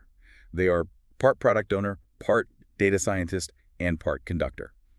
They set the operational tempo for the team, but strategically, their most critical function is providing what we term air cover. Air cover, meaning like political protection within the company. Exactly that, because when you are running rapid experiments, a large percentage of them are going to fail. That is just the nature of the scientific method. Right. But in a traditional corporate environment, failure is punished. So the growth lead acts as a shield against executive blowback, ensuring the team has the psychological safety to take risks without fearing for their jobs. So they're the ones taking the heat from the CEO when a test flops. Exactly. Then, sitting next to the growth lead, you have the product manager. This person acts as the CEO of the product itself. They possess a deep, empathetic understanding of customer pain points, the user interface, and, how the actual features function on a day-to-day basis. But I mean, just knowing what the customer wants and protecting the team doesn't actually build anything. That's where the technical muscle comes in. Right, which is why the software engineer is arguably the most disruptive addition to this room. This is where traditional marketing completely falls apart. Because they can't code. Marketers cannot code their way out of a complex problem. If you want to build a growth mechanism directly into the software, say a referral loop where inviting a friend gets you free storage, or a widget that users can embed on their own websites, you need an engineer. You are shifting marketing from an external message to an internal product feature. Beautifully said, yes. Next to the engineer, you have the data analyst. Now, this role is crucial because they are responsible for moving the team past surface-level numbers. Like vanity metrics. Yeah, they aren't looking at how many page views you got yesterday. They're writing complex SQL queries, mining mountains of user information, and looking for actual, actionable behavioral patterns. They separate correlation from causation. Okay, and who rounds out the crew? Finally, you have marketing specialists and UX designers. These are the people who deeply understand channel distribution, user psychology, the cognitive load of a web page, and how to execute a campaign rapidly. I want to ground this in reality, though, because the theory sounds great. But I want to see how this heist crew actually operates when things go wrong. Sure, let's look at a real example. Look at what happened with Logmin. This is a service that allows people to access their desktop computers remotely. They were operating on a freemium model. The base product was completely free. Right. But their traditional advertising spend was failing miserably. They were pouring tens of thousands of dollars a month into search ads, and the conversion rate from clicking the ad to actually downloading the free software was just woefully low. And if that problem lands on the desk of a traditional siloed marketing team, their instinct is just to change the ad, right? Oh, yeah. Tweak the copy, change the color, whatever. Exactly. They will change the image. They will bid on different keywords. But Sean Ellis, who is working with a team there and is heavily featured in our research, decided to cross the silos. What did he do? Instead of guessing, the team actually emailed the people who abandoned the sign-up process and asked them a really simple question. Why didn't you finish? Just straight to the source. Yeah. And the response they got revealed a psychological hurdle that marketing alone could never have anticipated. People didn't believe the product was actually free. It just sounded too good to be true. Which is a fascinating psychological paradox. The product is failing to acquire users because the perceived value is too high compared to the cost. It triggers a scam alert in the user's brain. Precisely. It's cognitive dissonance. The user thinks, well, remote desktop access is enterprise-level software. If they're giving it away for free, they must be stealing my data. Or there is a hidden massive fee later. Yeah, there's a catch. Right, there's always a catch. Now, a marketer cannot solve that just by shouting, "It's really free," louder in an ad. It required the engineers and the UX designers to step in and rapidly alter the actual product landing page. So how did they mechanically solve that trust issue? I mean, how do you prove it's free? They utilized a concept called price anchoring. The cross-functional team hypothesized that if they proved there was a way for the company to make money, the free version would suddenly become believable. Okay, that makes sense. So the engineers quickly coded an A/B test. On the new variant of the landing page, right next to the free sign-up button, they added a buy button for a premium paid version of the software. Did they expect people to buy it? Not at all. They didn't even expect anyone to click the premium button. Right. Its entire purpose was purely psychological. By showing that a paid tier existed, it contextualized the free tier. Users thought, I get the free basic version, and the power users pay the bills. Wow. And the result of that one test? It tripled their conversion rate almost overnight. Tripled. Just by adding a button nobody clicked. Exactly. It allowed them to scale their ad spend profitably by over 700%. That is a solution that only emerges when psychology, marketing, and engineering are sitting at the same table. That perfectly illustrates a marketing problem solved by product changes. But let's flip it. What happens when the problem isn't the marketing message, but a deeply technical flaw in the product itself? So that's a great angle. Take BitTorrent, the massive file sharing protocol. Their marketing team was pushing incredibly hard to get users to install their new mobile app. But they were hitting a massive retention wall. Yeah. People would download it and within a few days, delete it. And this is exactly where the silo problem usually creates toxic internal politics. The product team blames marketing for bringing in low-quality users, and marketing blames the product team for building a terrible app. Just pointing fingers. Right. But at BitTorrent, they brought the engineers into the room with the marketers. The marketing team was trying everything. Push notifications, email campaigns, retargeting ads, just to boost retention. Nothing worked.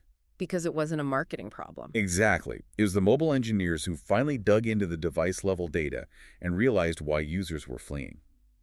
Because of how background file sharing algorithms work, the BitTorrent app was aggressively draining the user's smartphone batteries.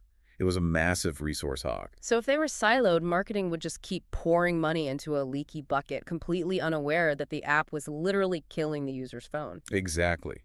But because they were collaborating, the engineers didn't just point out the problem, they built a solution. They developed a specific battery saver feature directly into the app's setting. Oh, brilliant. And then they handed that feature back to the marketing team.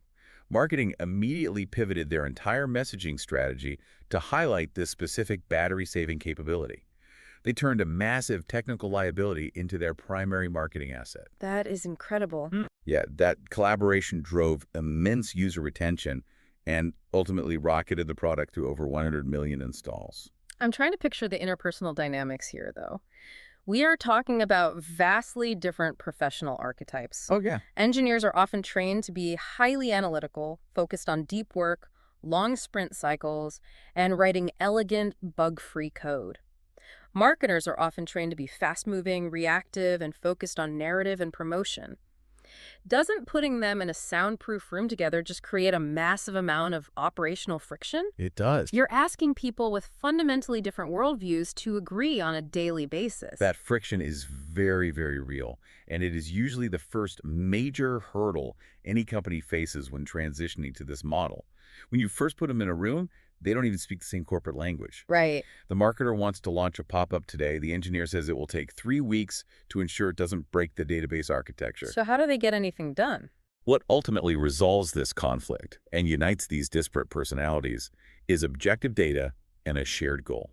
When an engineer writes a specific piece of code, say, optimizing the load time of a checkout page by 2 seconds, and the data analyst instantly proves that those 2 seconds directly resulted in a 15% spike in daily revenue, it creates a powerful shared victory. Because they can both see the immediate impact of their work. Exactly. The hacker spirit, this idea of solving complex systems problems with novel, efficient approaches, actually appeals deeply to both engineers and modern analytical marketers. When the entire team is incentivized by the exact same metric, those personality differences suddenly become highly complementary rather than combative. So the immediate practical takeaway here. Look at the architecture of your own organization today. If your developers and your marketers are not communicating daily, if they exist in different reporting structures, you are leaving your most potent growth levers entirely untouched. You really are. You need to pull them into the same room, even if it's just for a structured 1-hour data review. But once you have this highly specialized team assembled, you run into the next massive hurdle. Where do they actually sit in the corporate hierarchy? Ah, yes. The reporting structure. Because if you put this rogue team of rule breakers under the wrong middle manager, they will be suffocated by bureaucracy before they run a single experiment. This brings us to the critical concept of structuring for success. The research is completely unambiguous on this point.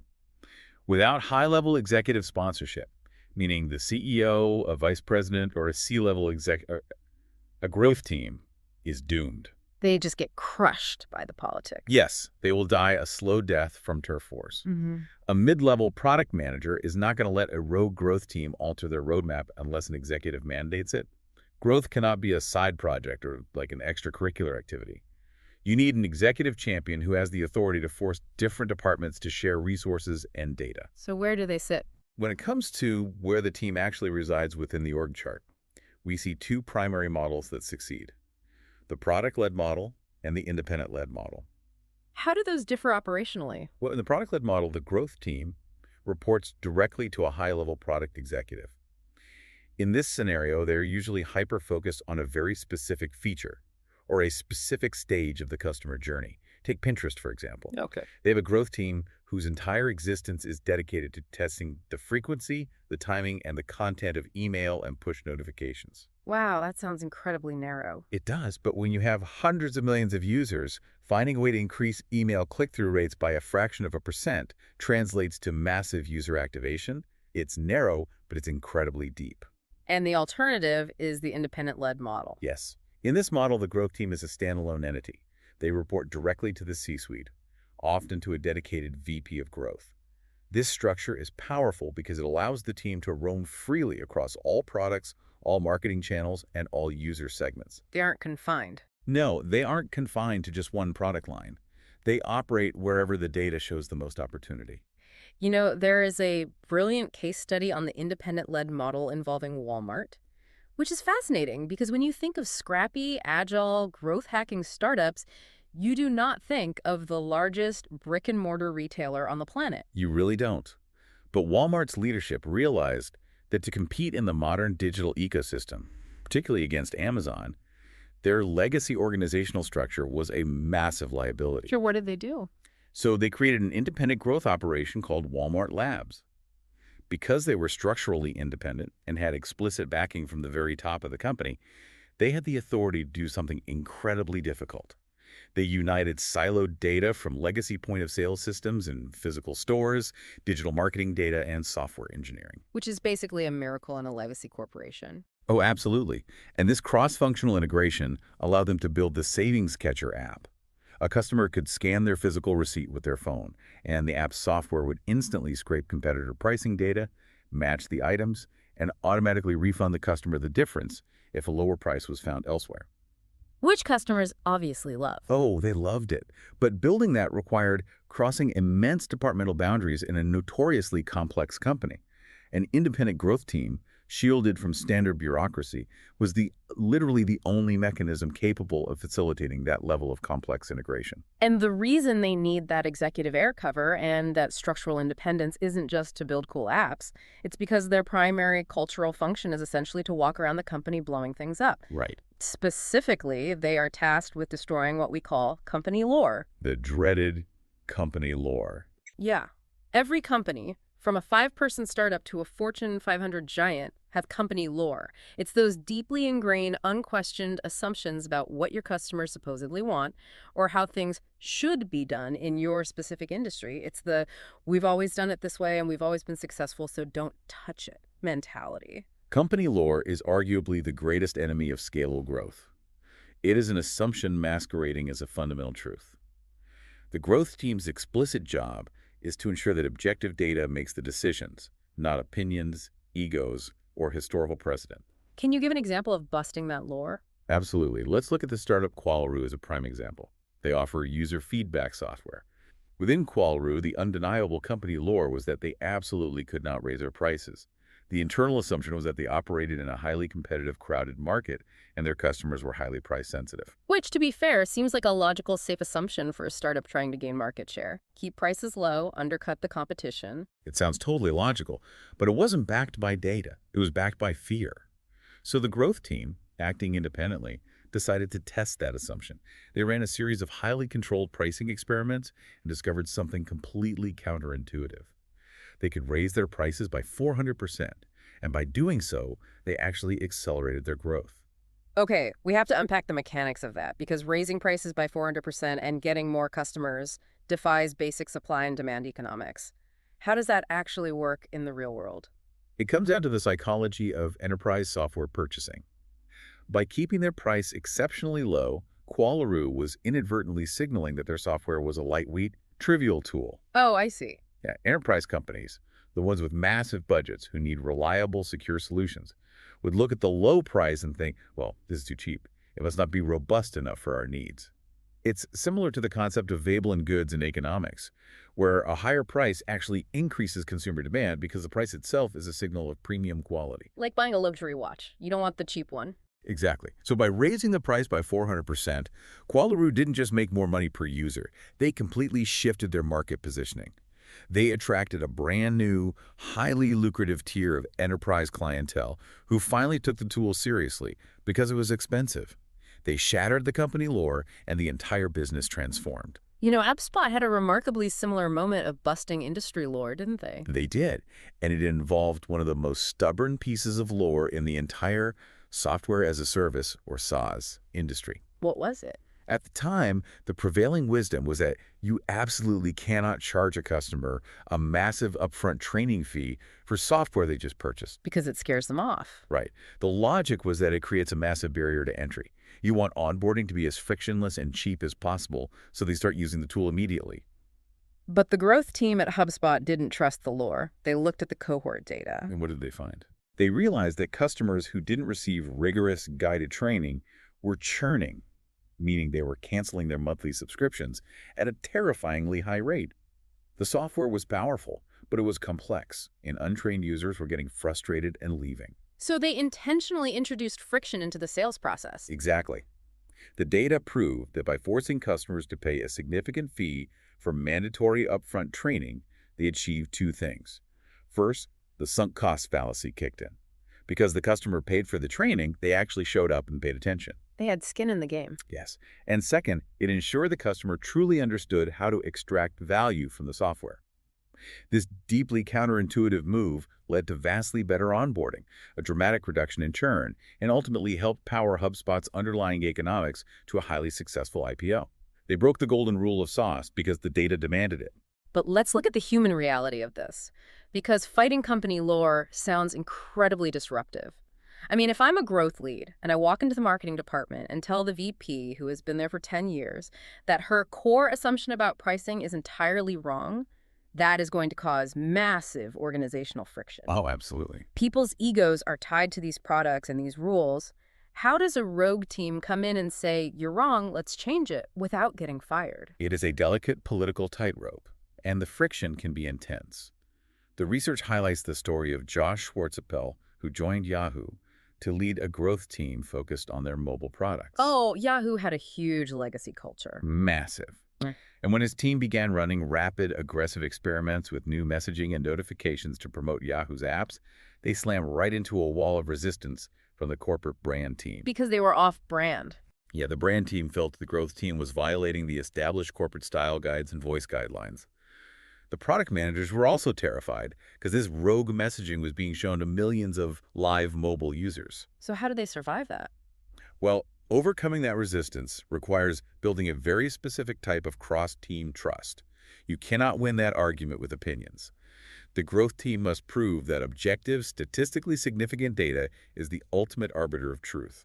So how do they mitigate the risk so the brand team doesn't panic? They use operational risk management techniques like A/B testing on incredibly small sample sizes. They don't roll out a crazy new message to 100% of Yahoo's users. They do a canary rollout to just 1% or even 0.1% of the traffic. So the blast radius is tiny. Exactly. They strictly manage the blast radius. If the test fails or damages the brand perception, almost no one saw it. But when the brand team looks at the data from that 1% and sees that a slightly off-brand, more aggressive notification drove a 40% spike in daily user acquisition with zero increase in app uninstalls, the data starts to win the argument.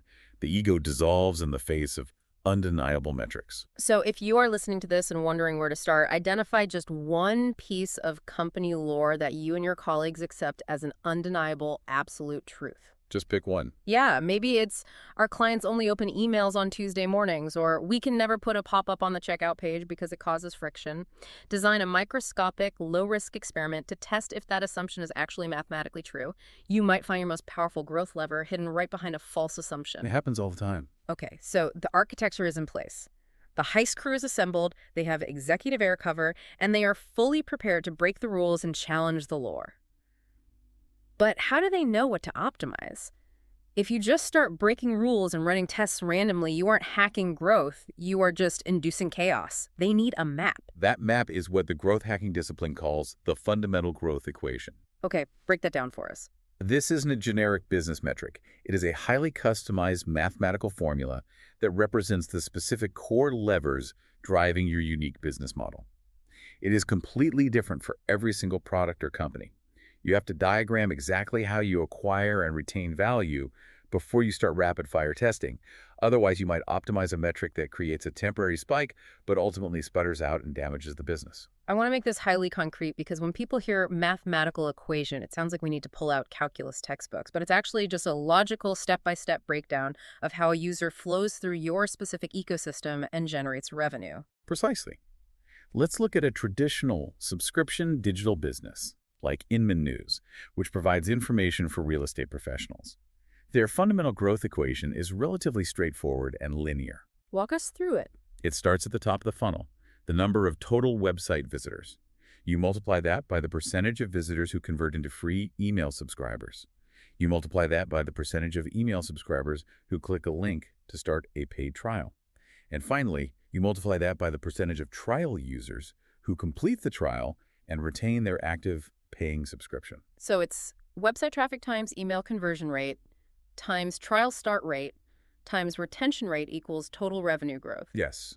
If the growth team runs an experiment that increases any single one of those factors without hurting the others, the overall growth of the business mathematically increases. That makes perfect sense for a linear subscription model. But what if your business is incredibly complex? What if you are running a two-sided marketplace where you have to balance supply and demand simultaneously? That is where the equation becomes vital, because the levers are vastly different.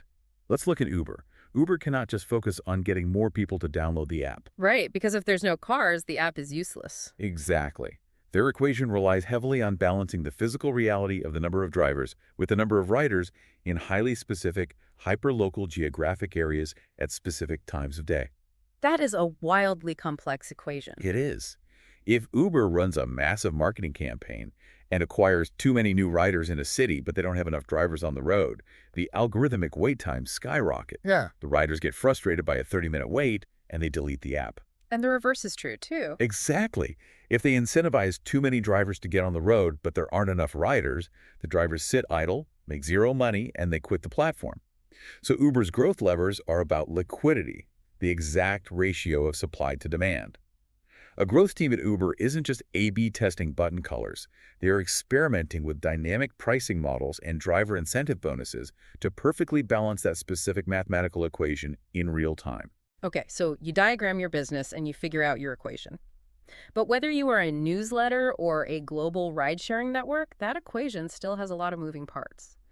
To keep this cross-functional team laser-focused and to stop the marketer and the engineer from arguing over which part of the equation is the most important on any given Tuesday, they have to derive what is called a North Star metric. Yes, the North Star. I find this concept utterly essential. The North Star metric is the single ultimate measure of success for the entire company. It acts as a filter to prevent the team from chasing what we call vanity metrics. Because, let's be honest, human nature loves vanity metrics. Oh, we love them. It feels fantastic to walk into a board meeting and announce we had 2 million page views this month. But if none of those 2 million people actually bought anything, or if they left the site after 3 seconds, who cares? Vanity metrics are like a speedometer in a car that only tracks how hard you are pressing the gas pedal, but completely ignores whether the transmission is actually engaged. That is a great analogy. It looks like you're going fast, but you are just sitting in the driveway revving the engine and burning fuel. The North Star metric is the guiding light that proves the transmission is engaged and you are actually moving forward. It measures the moment the customer experiences the core value of your product. But what is truly fascinating about the North Star is that it is not static. It can, and absolutely must, evolve as the company scales and market conditions change. Facebook's evolution of their North Star is the perfect example of this. It is the gold standard case study. In the very early nascent days of Facebook, their growth team wasn't focused on ad revenue or total global users. Their North Star metric was purely focused on early user activation. Through their data analysis, they realized a fundamental truth about their network architecture. What was it? If a new user added exactly 7 friends within their first 10 days on the platform, they were mathematically highly likely to stay on the platform for years. Why 7 friends? What is the psychological or structural mechanism there? It's the critical mass required for network effects to take hold. If you have 1 or 2 friends, your newsfeed is empty and boring. If you have 7, there's enough dynamic, fresh content being generated every time you log in to trigger a dopamine response and create a habit. Ah, okay. So, knowing that, every single experiment the growth team ran was geared entirely toward getting a new user to hit that 7 friends in 10 days metric. They optimized the contact importer, they suggested people you might know, they sent aggressive email reminders. That metric was their entire universe. But once they saturated the early adopter market, that metric became obsolete. Exactly. Once their user base exploded and the 7 friends hurdle was easily cleared by almost everyone, the North Star had to shift to reflect the new stage of the business. It evolved to measuring monthly active users, or MAU. They needed to ensure people were actually coming back. And then it shifted again. Right. As they grew even larger and mobile phones became ubiquitous, simply logging in once a month wasn't enough to sustain their massive advertising valuation. So the North Star shifted again, becoming daily active users, or DAU. Another brilliant example is Zillow, the real estate platform. Yes. They operate in a highly cyclical market, so they use a North Star metric they simply call the play. They actually select a completely new play each year based on the shifting strategic needs of the business. One year it might be seller listings, the next year it might be mortgage application starts. It's incredibly adaptable. I think of the North Star metric like a compass in a dense, overgrown forest. Without it, your team might be hiking incredibly fast, chopping down brush, burning a massive amount of calories, meaning they are coding features, running lots of marketing experiments, and working 80-hour weeks, but they are just walking in giant circles. That's exactly what happens without it. But let me challenge the safety of this concept. Does hyper-focusing on just one single metric cause you to develop operational blind spots? If Facebook decides that daily active users is the only thing that matters, do they start ignoring long-term user trust or ad quality or user privacy? Because those things don't immediately boost DAU. That is a highly astute challenge, and it is a very real danger known as metric cannibalization. Metric cannibalization. Yes. If you hyper-focus on a top-of-funnel metric like new trial signups, but you completely ignore the bottom-of-funnel metric like retention, you might run aggressive, spammy ads that get thousands of signups, but they all cancel 2 days later. You hit your North Star, but you damage the business. So how do you prevent that? This is why the growth team must establish what we call countermetrics, or guardrail metrics. While the entire company aims at the North Star, the data analyst is constantly monitoring the broader growth equation to ensure you aren't cannibalizing one area to artificially inflate another. If DAU goes up, but user session length plummets, a guardrail metric triggers an alarm. Okay, that makes sense. And it is impossible to track any of this, the North Star or the guardrails, without proper instrumentation. Jack Dorsey, the founder of Twitter and Square, uses a vivid aviation analogy for this. What's the analogy? You cannot fly a modern commercial airplane by just looking out the window. You rely entirely on instruments providing constant millisecond by millisecond information about altitude, wind speed, and fuel pressure.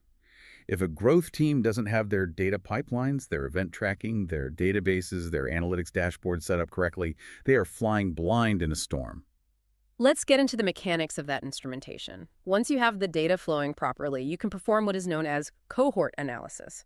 Now, that sounds like dense corporate jargon, but it is actually the superpower that allows companies to find hidden behavioral patterns in a sea of noise. It really is a superpower. Instead of looking at all 2 million of your users as one giant homogeneous blob, you slice them into specific groups cohorts based on shared traits or specific behaviors over a set period of time. Cohort analysis is the scalpel of the data analyst. It is where the real breakthroughs in growth actually happen.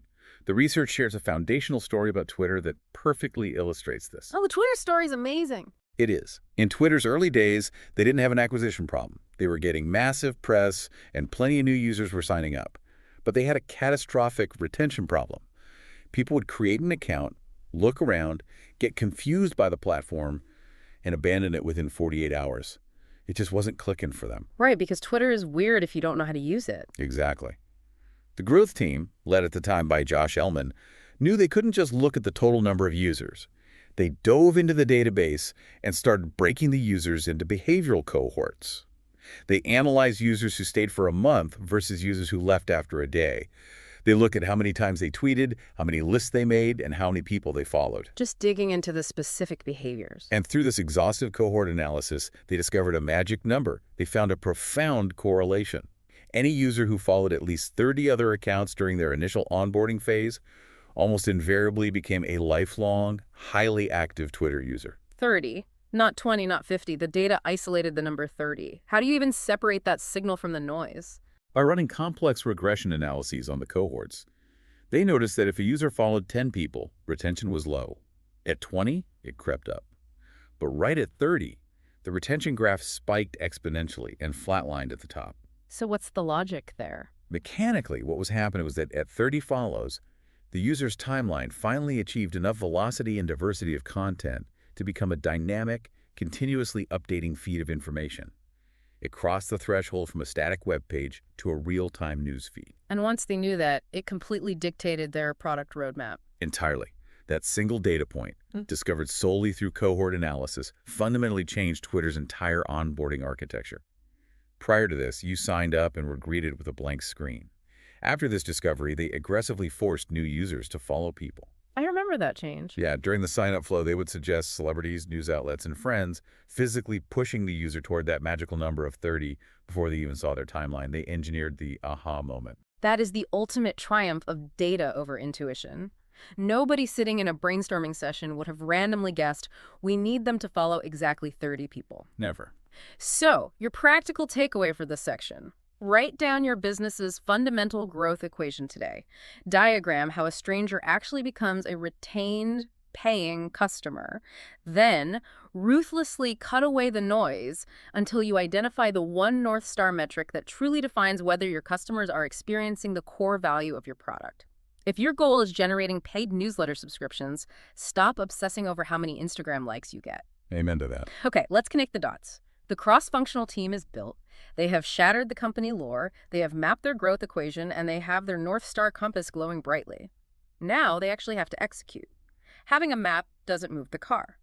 This brings us to the beating heart of the entire operational system, the high-tempo experimentation cycle. This specific cycle is the dividing line. It is what separates true Tier 1 growth organizations from companies that just occasionally throw spaghetti at the wall to see what sticks. It is a rigorous, continuous, four-step operational loop. Analyze, ideate, prioritize, and test. And how fast are we talking? The cadence and velocity of this cycle are absolutely critical. The research strongly recommends completing this entire loop every 1 to 2 weeks. Every single week. Designing, coding, launching, and analyzing an experiment in 7 days is incredibly fast. Most companies take a month just to approve a new logo color. It is exceptionally fast, and it can only be managed through a highly disciplined mechanism, the strict 1-hour weekly growth meeting. And it is vital to explicitly clarify this. The growth meeting is not a brainstorming session. Right. If you have people sitting around a conference table casually throwing out cool ideas, you are doing it wrong and you will lose momentum. The growth meeting is a rigid operational review. The agenda is ruthlessly structured to keep the team moving at high velocity. Break down the agenda for us. It breaks down like this. The first 15 minutes are spent reviewing the core metrics, checking the guardrail metrics, and assessing the trajectory of the North Star. The next 15 minutes are dedicated exclusively to reviewing the hard data and results of the tests that were launched the previous week. Did they win, lose, or draw? Just looking at the math. Just the math. The third 15 minutes are the most important, selecting the new tests that will be coded and launched in the upcoming week. And the final 5 minutes are a quick audit of the idea pipeline to ensure there's a backlog of concepts waiting to be analyzed. I appreciate how operational that is. We have all suffered through those hour-long corporate meetings that devolve into the loudest person in the room dominating the conversation with their gut feelings, and nothing actually gets assigned or executed. Yeah. This is an assembly line. That's exactly what it is. But let's look at that crucial third 15-minute block. If the team has a pipeline full of hundreds of potential ideas submitted by engineers, marketers, and product managers, how on earth do you objectively pick which ones to test during a 15-minute window without it turning into a massive argument? You remove the emotion and the ego by relying on a prioritization framework. The text introduces a highly effective scoring system called the ICE framework, ICE. It stands for Impact, Confidence, and Ease. Okay, ICE. Impact, confidence, ease. Right. Before an idea can even be discussed in the growth meeting, the team member who submitted it must score it from 1 to 10 on those 3 specific criteria. Let's break them down. Impact first. Impact. If this hypothesis is correct and the test works, how big of an effect will it actually have on our North Star metric? Is it a 1% bump or a 20% paradigm shift? Okay, then confidence. Confidence. How confident are we, based on past empirical data, cohort analysis, or established psychological research, that this test will actually succeed? Is this a wild guess, or is it backed by evidence? And finally, ease. Ease. How much time, money, and crucially engineering resources will it take to physically build and launch this test? You average those 3 numbers to generate an overall ICE score. The ideas with the highest ICE scores get tested this week. The ones with low scores go to the bottom of the backlog. Let's make this framework super concrete. Let's walk through the hypothetical grocery app case study from the research because it illustrates the mechanics of the ICE system perfectly. Let's do it. Imagine we have assembled a growth team for a regional brick-and-mortar grocery store chain that has just launched a new mobile delivery app. The marketing team did a great job initially. They have 100,000 downloads.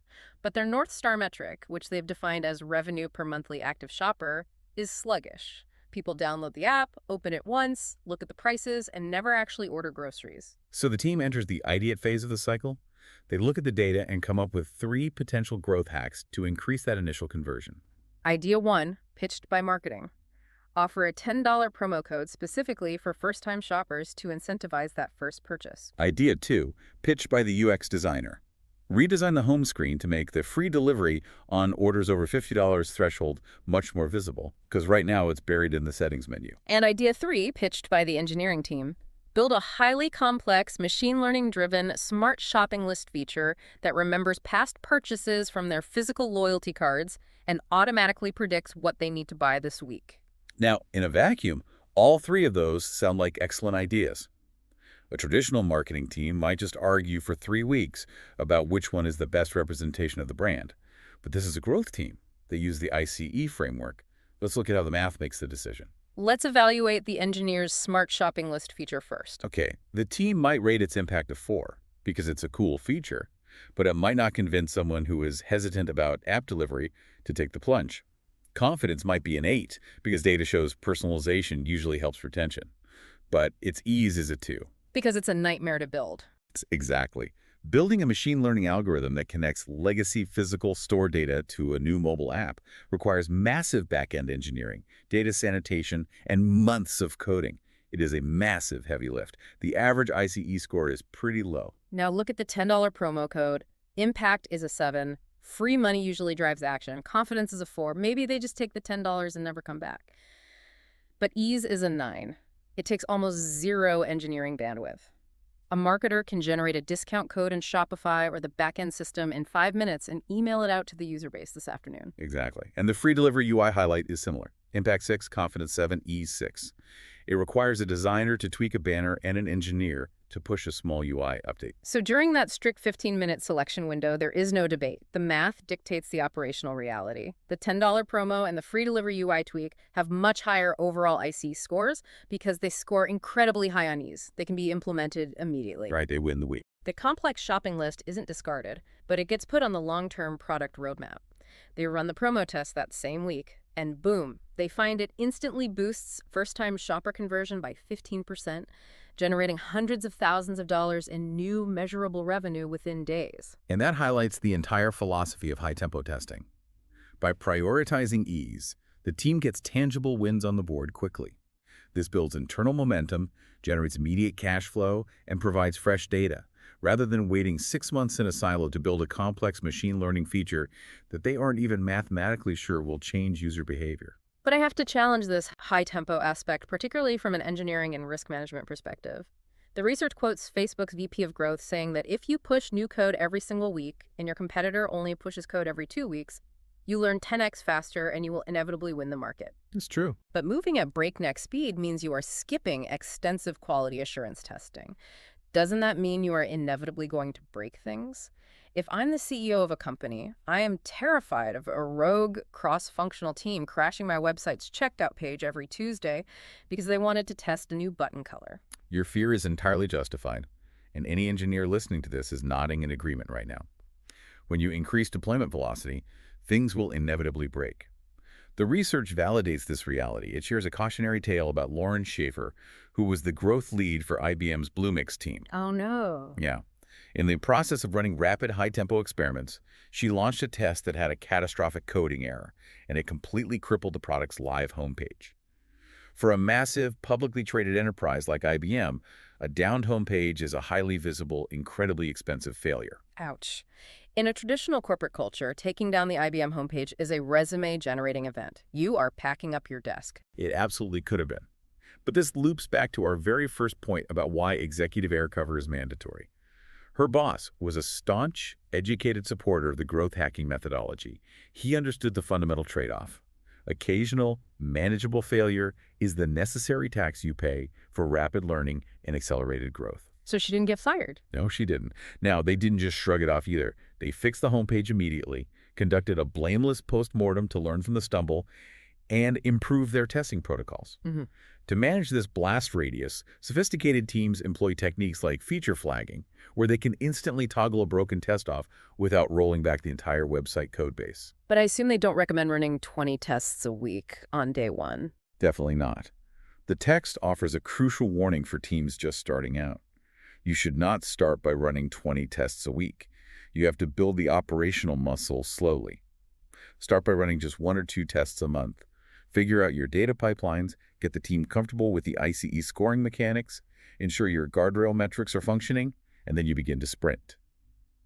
If you try to run a marathon at a sprinter's pace without training your cardiovascular system, you will collapse. Start slow, build the operational muscle, manage the blast radius, and then sprint. I like that framework. So your practical takeaway here.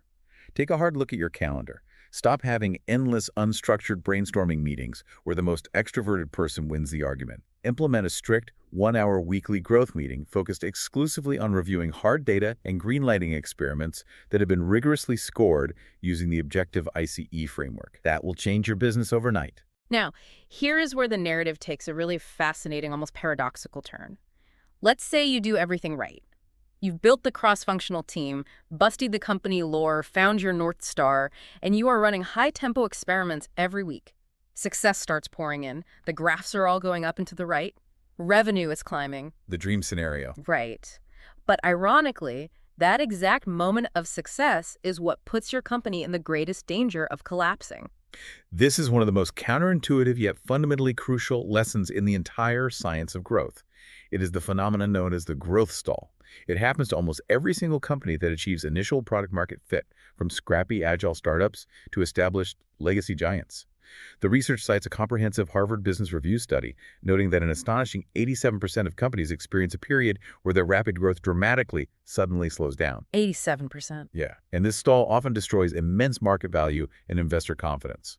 But logically, why does it happen? If the high-tempo machine is working, if they are running the ICE framework and hitting their North Star, why does the engine suddenly flood and stall out? There are three primary mechanical reasons a stall occurs. First, marketing channels have a strict half-life. An advertising channel or a growth hack that works brilliantly today will inevitably decay. Like Facebook ads. Exactly. Running Facebook ads in 2012 was incredibly cheap and highly effective. But as competitors saw that success, they flooded the channel. The cost to acquire a customer skyrocketed, and user banner blindness set in. If your fundamental growth equation relies solely on one optimized channel, you will mathematically stall when that channel saturates. What's the second reason? Second, as companies scale their revenue and their headcount, they naturally tend to build bureaucracy. The rapid-fire, cross-functional collaboration that created the initial growth gets slowly replaced by traditional, slow-moving departmental silos as the company tries to professionalize. They start building those brick walls again? Exactly. But the third, and perhaps most insidious reason, is purely psychological. Complacency. The growth team gets comfortable. This brings us back to the shark metaphor often used in the industry. Growth teams are like sharks. If they stop swimming, if they stop relentlessly moving forward and pushing water over their gills through high-tempo testing, they suffocate and die. The research has a perfect, almost perfectly ironic example of this shark warning, and it comes from Sean Ellis himself, the man who literally coined the term growth hacking. Yes, the story of his own team at growthhackers.com is incredibly revealing and demonstrates how easily this happens. They had used the exact growth hacking processes we are discussing today to achieve fantastic early traction. They were hitting all their metrics, traffic was up, and then, well, the team got comfortable. They fell into a predictable routine. They got lazy. Basically. For an entire quarter, instead of running high-tempo, innovative experiments, the team got bogged down in what they called administrative work. They were tweaking internal processes, reorganizing files, optimizing minor details. They subconsciously felt they had figured it out, and the machine would just run itself. They stopped swimming. Exactly. They stopped pushing water over the gills. And the result was immediate and punishing. Their growth completely flatlined. The momentum vanished. The charts went flat. So what did Sean do? Sean had to step in as the growth lead and forcefully shock the organizational system back to life. He mandated a strict, non-negotiable rule. The team had to run a minimum of 3 distinct tests per week no matter what. Administrative work had to take a backseat to actual live experimentation. And did it work? Yes. By forcing the operational tempo back up, they shocked the system, immediately started finding new wins, optimized their retention loops, and began driving growth faster than they had in the previous 12 months. It's the ultimate irony of success. The exact moment you finally feel like you can take a breath, sit back, and enjoy your wins is the exact moment your competitor is testing a new, cheaper acquisition channel you haven't even thought of. It's ruthless out there. So, mechanically, how do you fight the stall? The research indicates that a mature growth team has to do two seemingly contradictory things simultaneously. First, you have to relentlessly double down on what is already working. They refer to this as the battleship strategy. The battleship strategy is a brilliant conceptual model. Think of the classic board game Battleship. When you randomly guess a grid square and you get a hit, you don't then go guess a square on the complete opposite side of the board. No, you surround it. Right. You become a heat-seeking missile, and you systematically call out every single square surrounding that initial hit until you sink the entire ship. Growth teams need to operate with that exact same ruthless efficiency. So squeeze every drop out of it. Exactly. If a specific email marketing sequence is driving a high conversion rate, don't just say, "Great, that email works," and move on to a new project. Push that channel to its absolute mathematical limit.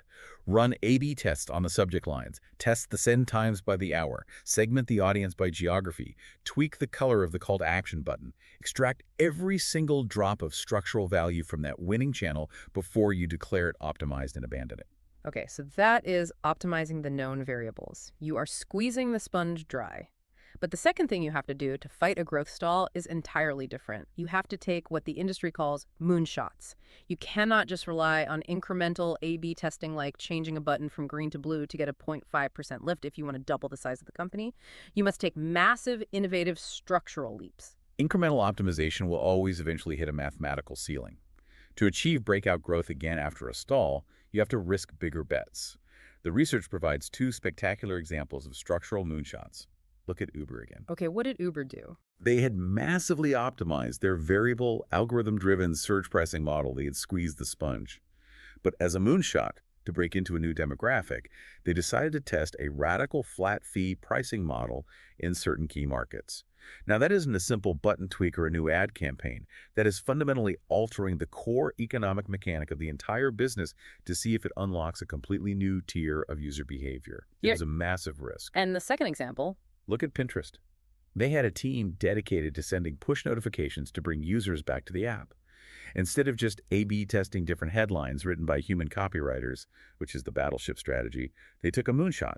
The engineering team built CopyTune. What's CopyTune? It was an advanced proprietary machine learning AI designed to automatically generate, test, and optimize millions of notifications across more than 30 different languages simultaneously. Whoa. Yeah, that is a structural technological leap that added millions of active users and fundamentally changed how the company communicated.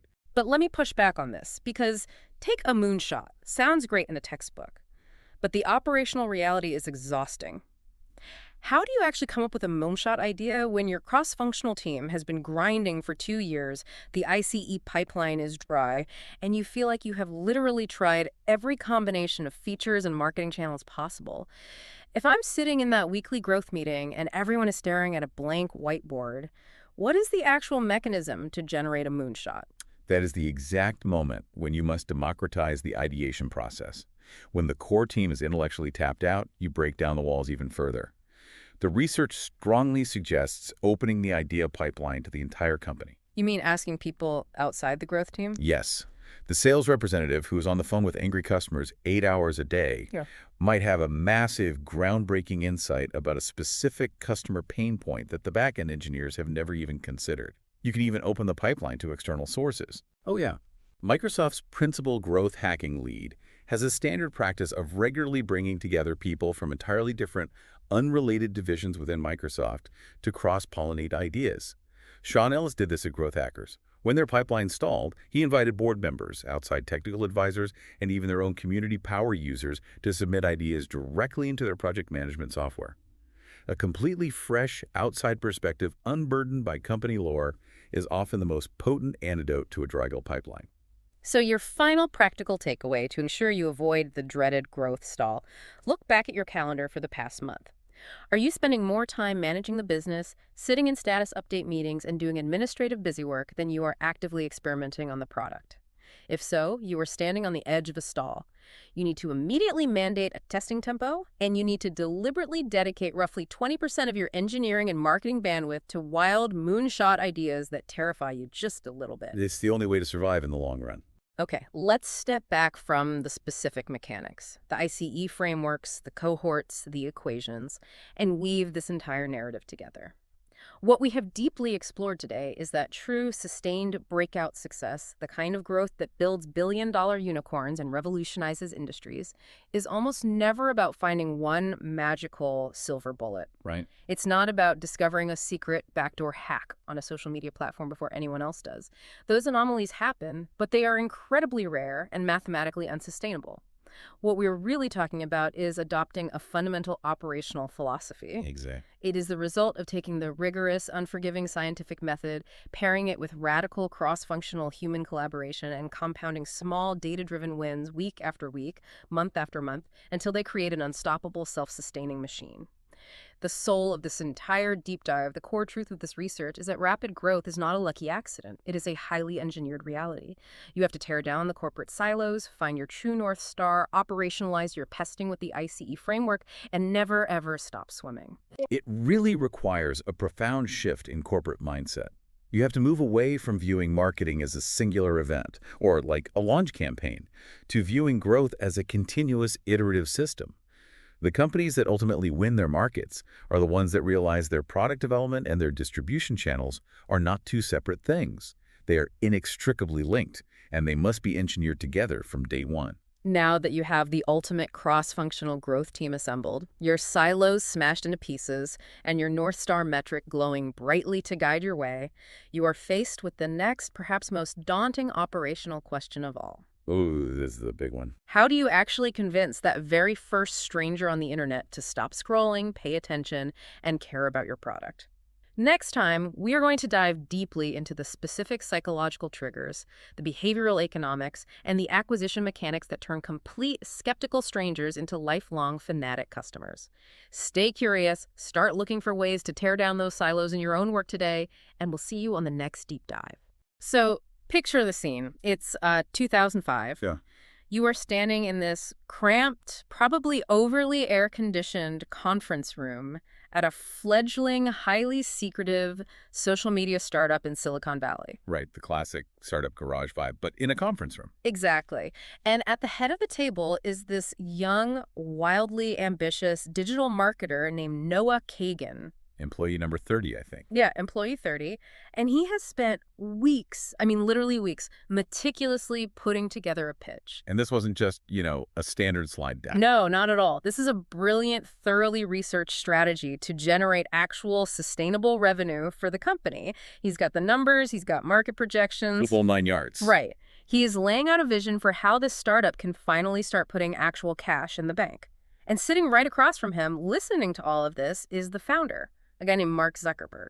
Which, we have to remember, in 2005, that is a very, very different Mark Zuckerberg than the one we know today. Oh, completely. He was hyper-focused, incredibly protective of his platform, and notoriously impatient with really anything that distracted from his core vision. Right. So Kagan is halfway through this incredibly compelling, lucrative pitch, and Zuckerberg he holds up his hand. Just stops him cold. Stops him completely mid-sentence. He stands up from the table, doesn't say a single word, walks over to the dry erase whiteboard on the wall, grabs a marker, and writes a single word in massive, dominating letters across the entire board. And that word was growth. Just growth. Massive letters. It is such a brutal, almost cinematic moment. Totally. I mean, in one stroke of a marker, Zuckerberg essentially told Kagan, and honestly every other person in that room, that he absolutely refused to entertain any idea, no matter how brilliant, no matter how much money it would make, if it did not directly and immediately increase the user base. It was the only metric that mattered to him. Exactly. If an idea didn't serve that one master, it was just dead on arrival.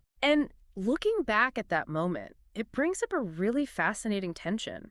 It's a tension that, honestly, anyone listening to this deep dive has probably felt at some point. Oh, absolutely. Whether you're trying to scale a startup or running a department at a massive legacy enterprise. Or even just trying to get a small passion project off the ground. Right. The question is, why is it that incredibly brilliant, talented teams with the absolute best ideas still fail, while other teams who sometimes have way fewer resources manage to succeed? The answer, ironically, usually comes down to environment.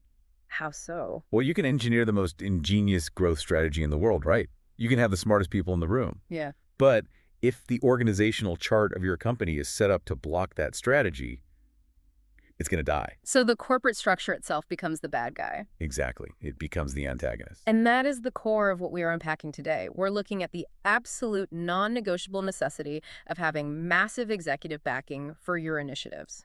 And the specific ways a company actually has to be organized to make growth possible at all. Because if you don't have that clear authority, without a dedicated place on the org chart, and without a really strict way of running your meetings, your best efforts are just going to get swallowed whole. Yep, swallowed by corporate silos, turf wars, and just basic institutional stubbornness. It really is a survival guide for navigating, like, corporate biology. Corporate biology. I like that. Yeah, think about it. If you introduce a dedicated growth team into a traditional company, It acts like a foreign organism introduced into a host body. Oh, I see where you're going. Right. It operates differently. Mm. It demands different resources. It Oh. crosses traditional boundaries. Yeah. And if it doesn't have the right systemic protections built in, the corporate antibodies are going to recognize it as a threat. Then they'll attack it. They'll attack it and destroy it every time. So let's explore why that antibody reaction happens in the first place. Because, the prevailing myth out there right now is that you can just sprinkle a little, what do they call it, growth hacking onto your business. Right, like fairy dust. Exactly. You hire a smart 20-something, put them in the corner of the marketing department, tell them to run a few clever campaigns on a Friday afternoon, and boom, you expect explosive, exponential results by Monday. Which is just a fundamental misunderstanding of what growth actually requires. Mm-hmm. I mean, to see why that fails, you really have to look at the architecture of a traditional company. The silos. Exactly. Historically, businesses are built in these rigid silos. You have the marketing department over here, the engineering department down the hall, product management on a totally different floor. And data science locked in some basement server room. Right.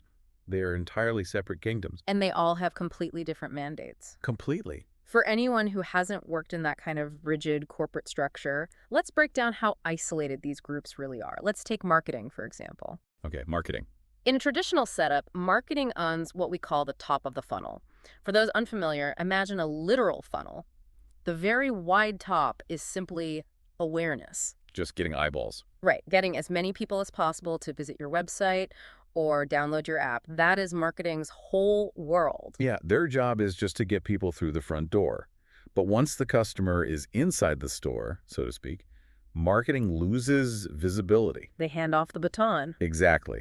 Now, it's the product and engineering teams who own the actual user experience.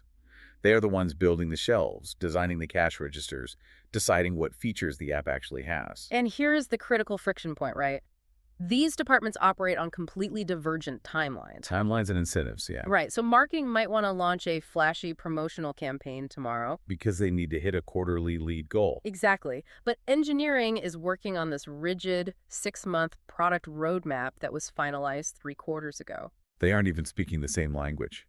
I mean, one team is measured by clicks and eyeballs, and the other is measured by stable code and bug-free software releases. So now imagine introducing a growth team into that mix. It's chaos. Because a true growth team's mandate ignores those traditional boundaries. Inherently.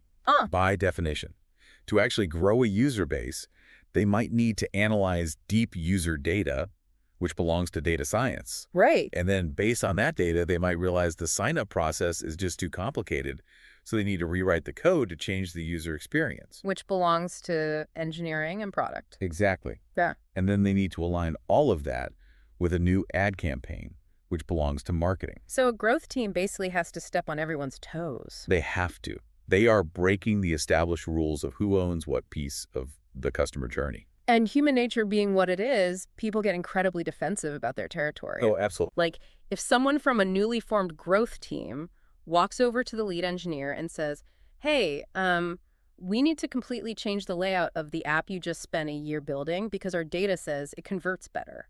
That engineer's not going to say, wow, great idea, let me drop everything I'm doing. No, they're going to say, get out of my office. Exactly. Which brings us right back to that Mark Zuckerberg whiteboard story. Right. The growth mandate. Yeah, that wasn't just a dramatic flourish for the sake of it. It was the ultimate model of top-down leadership clearing the path. Providing air cover. The ultimate air cover. Sure. By declaring growth as the single metric, he was preemptively ending all of those turf wars before they could even start. Because if a dispute arose between engineering and marketing, the tiebreaker was simple. Right. Which option drives growth? End of discussion. And we see this principle play out perfectly outside of Facebook, too. Look at Spencer Rascoff, the CEO of the real estate platform Zillow. Oh, Zillow is a fantastic case study in how to do this right. Rascoff championed the concept of growth from the very first day the company existed, didn't he? He did. He didn't just hire a team, tell them to, go grow things, and then leave them to fight the political battles alone. He gave them actual teeth. Yes. He ensured that Nate Mock, the guy running the growth team, had actual structural authority to push initiatives across the entire company.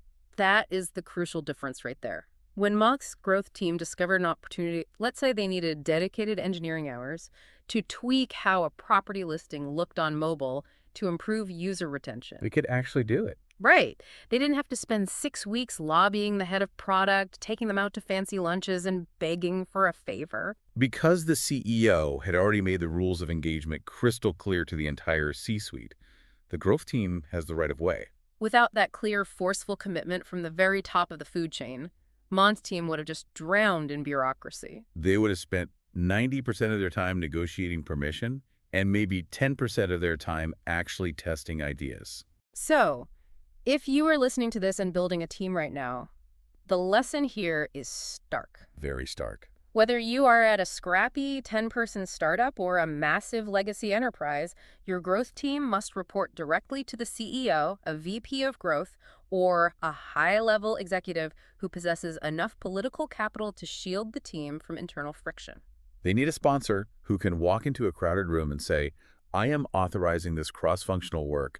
You are all going to cooperate, and you are going to prioritize this. Okay, let's unpack this a bit, because I have to challenge this premise. Let's get on. We romanticize the myth of the rogue innovator in business all the time. Right? Sure. The whole move fast and break things lone wolf. Exactly. The brilliant underdog who builds a prototype in their garage, or the low-level employee who hacks a system and saves the company. Right. So does this framework mean a grassroots, bottom-up approach to growth is just inherently doomed? Inherently do. Yeah.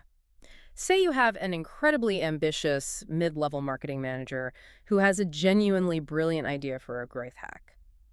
Do they just throw their hands up and quit if the CEO hasn't explicitly given them a mandate? This raises an important question, but let's actually analyze the mechanics of why the bottom-up approach almost always fails in this specific context. Okay, let's play it out. So let's take your scenario. That mid-level marketing manager has a brilliant idea.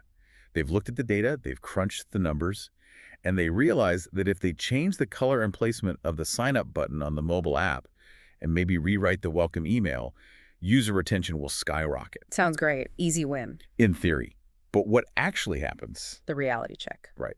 First, they go to the engineering manager to get the button changed. The engineering manager looks at their schedule and says, that's not on our sprint roadmap for this quarter. My developers are fully booked, building the new chat feature the board requested. Come back in 4 months.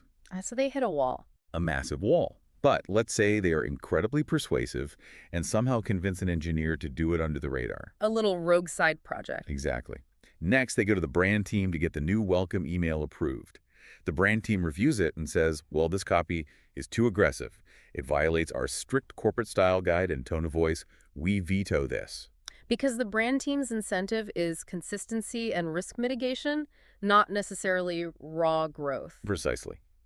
So without an executive sponsor, our mid-level manager simply does not possess the organizational leverage to force the engineering allocation. They can't make the engineers do it. Right. Nor do they have the authority to override the brand team's objections. The underlying why behind executive sponsorship isn't just about having a cheerleader. It's functional. It is fundamentally about resource allocation and political air cover.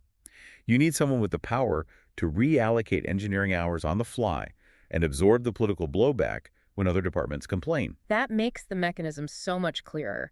It's not just about having a good idea. It's about having the keys to the bulldozer. The bulldozer to clear the rubble off the road so the idea can actually travel. Which naturally leads to the next structural puzzle. If the CEO is handing over the keys to this bulldozer, where does it park? Where does it sit on the org chart? Right. Where does a growth team physically and organizationally sit to maximize that air cover without, tearing the company apart? It is probably the most common question companies face once they decide they want to prioritize growth. Reporting to the CEO is the overarching principle, but the actual day-to-day structural model takes different forms depending on the nature of the business. Right. There isn't just one template. No.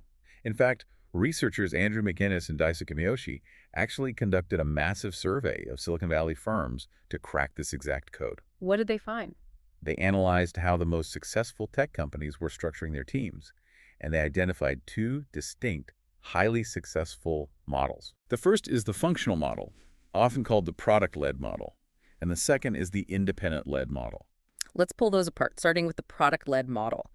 In this setup, the growth team reports up through a product management executive, right? Yes, exactly. And instead of trying to hack the entire company all at once, they usually focus on specific products or even very specific granular stages of the user experience. In this model, growth is treated almost as a feature of the product itself. The team isn't some outside force. They are embedded deeply within the product organization. A phenomenal example from the research is Pinterest. Oh, Pinterest is a perfect example. Because Pinterest doesn't just have one vague team running around trying to make the whole platform bigger. They have highly specialized teams. Right. For instance, they have a growth team led by John Egan that is purely 100% focused on email and push notifications. Which, to an outsider, might sound incredibly mundane.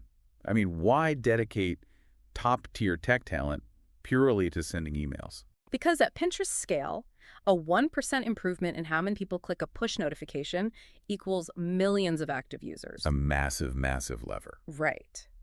Egan's team is so specialized and embedded in this one function that they literally built their own artificial intelligence tool called CopyTune. CopyTune. I love that name. Yeah, and this AI exists for one single purpose: to automatically test hundreds of different variants of push notifications across 30 different languages. Just to see which specific phrasing works best. Exactly. To see what gets a user in Japan versus a user in Brazil to actually open the app. They aren't trying to redesign the entire Pinterest homepage. They are surgically optimizing one incredibly specific mechanism of engagement. And they're doing it from right inside the product team. Exactly. You see this product-led model everywhere in established tech, actually.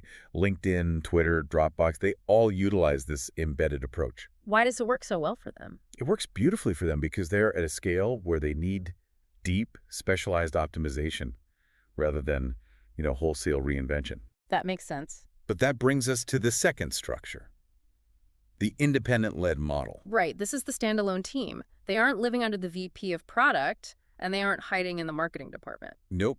They report directly to a VP of growth or directly to the CEO. And their mandate is essentially borderless. They have the autonomy to cross all product lines, ignore traditional roadmaps, and touch every single part of the customer journey, from the first ad a user sees all the way to the cancellation screen. The ultimate manifestation of this is Facebook in its expansion era. Tell me about that. Their growth team was so independent, so fully autonomous, that they didn't just tweak existing features, they literally built their own parallel product. You're talking about Facebook Lite. Yes, Facebook Lite. The growth team realized that the main Facebook app was just too bloated, too data-heavy to function in emerging markets like India or parts of Africa. Because users there had older phones. Older phones, very low bandwidth cellular connections. Yeah. And they realized if they had to rely on the traditional product team to slowly strip away features from the main app, it would have taken years. And they would have lost the market. Exactly.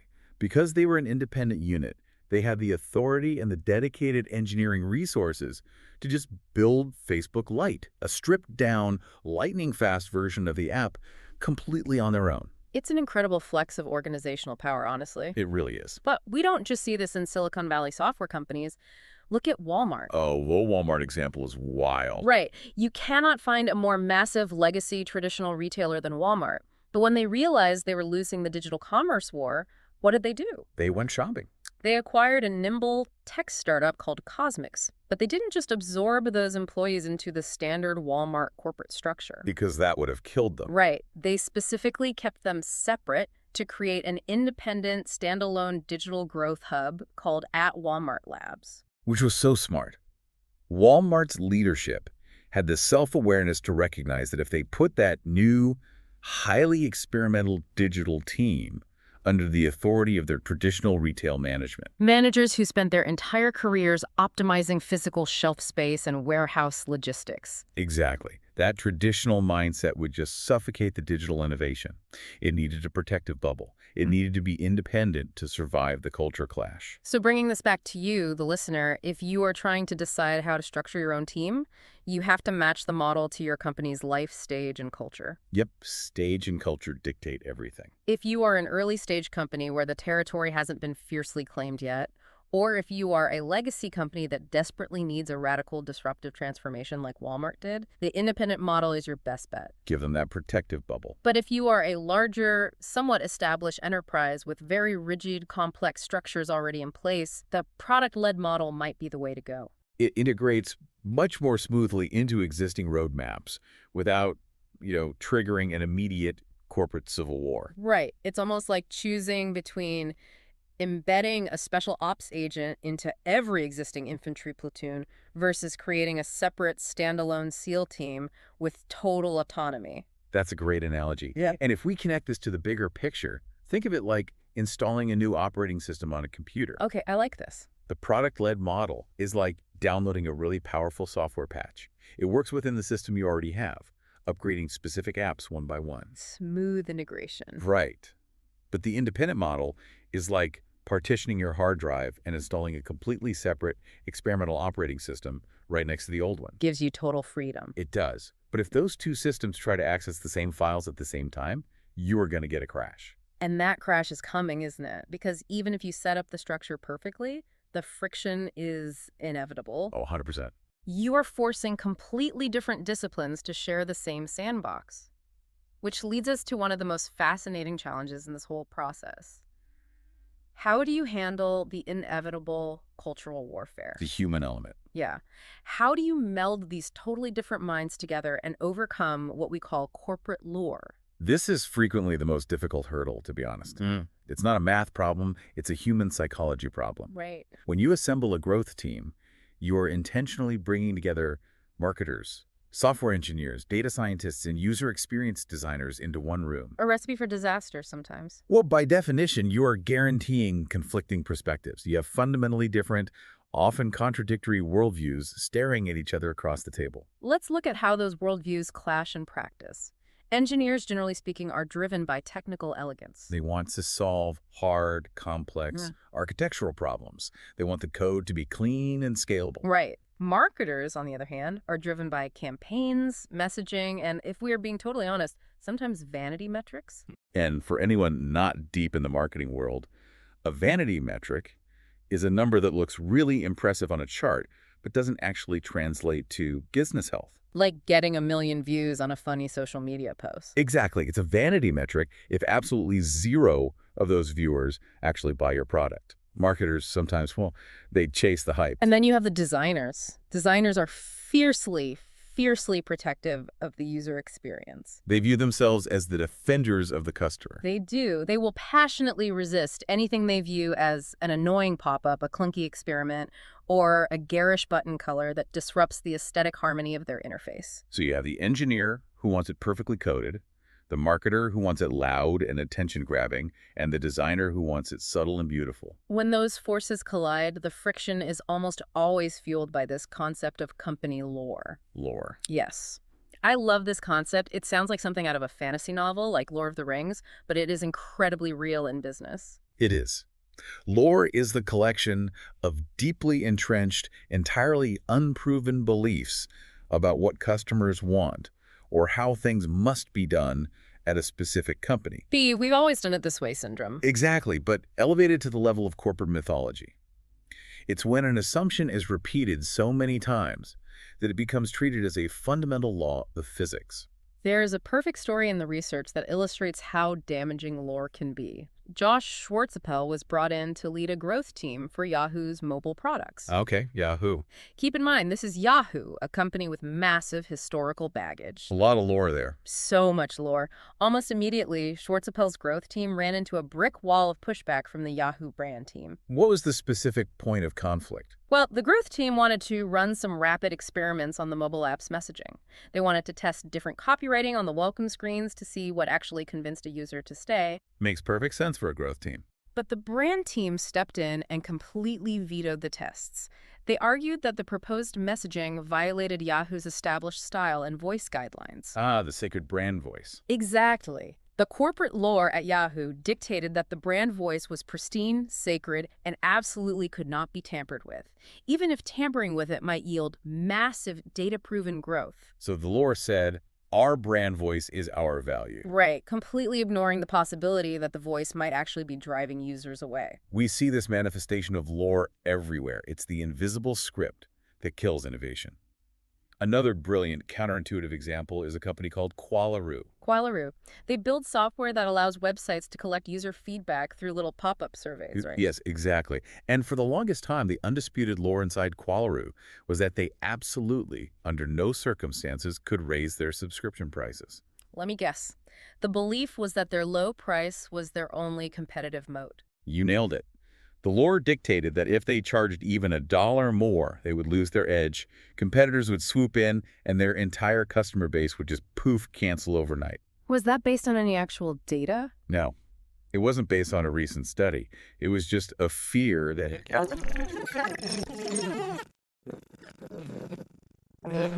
Heresy. they challenged the lore. Instead of arguing in circles in a conference room, they quietly set up an A/B test. And for clarity, an A/B test is basically the scientific method applied to digital business. You take your website traffic and split it in half. Group A sees the original version, the control. Right. And Group B sees a new version with one specific change to variation.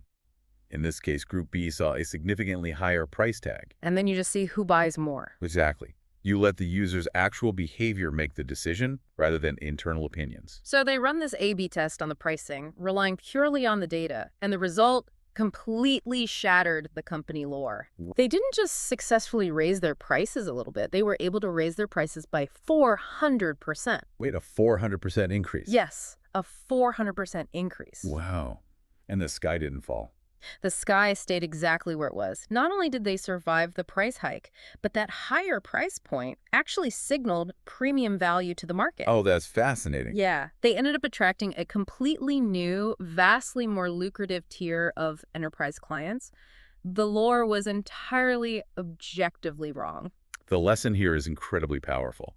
Whenever you face internal dissent, whenever someone says, our customers would hate that, or we can't do that because of our brand, you have to blast away that lore with cold, hard data. You can't just debate on No, it. you must force the culture to make decisions based purely on empirical evidence from A/B tests, not on the loudest voice in the room, or the highest paid person's opinion, or the historical mythology of the company. Okay, logically, that makes perfect sense. Use data.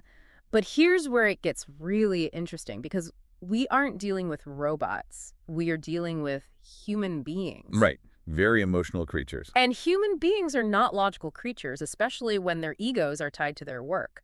How do you actually emotionally detach a team of proud professionals from their beloved lore?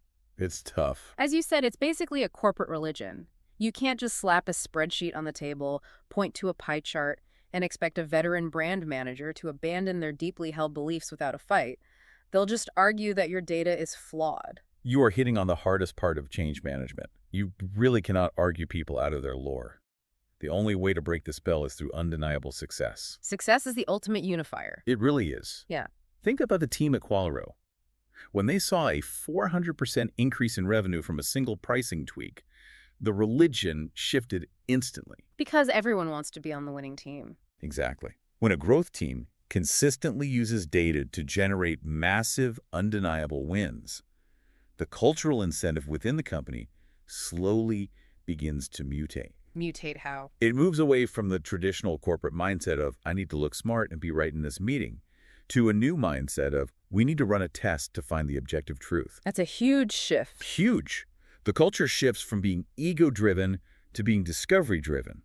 When data makes the company more money, data becomes the new religion. But there is a catch-22 here, isn't there? You don't get those massive 400% wins on day one. Very true. You don't just walk into a company, run your first test, and change the corporate religion overnight. You have to earn that trust, which is why the implementation of this strategy has to be paced perfectly. Growth teams are not static entities. You don't just hire 10 people, hand them a manual, and say, go. They have to evolve. They are highly organic.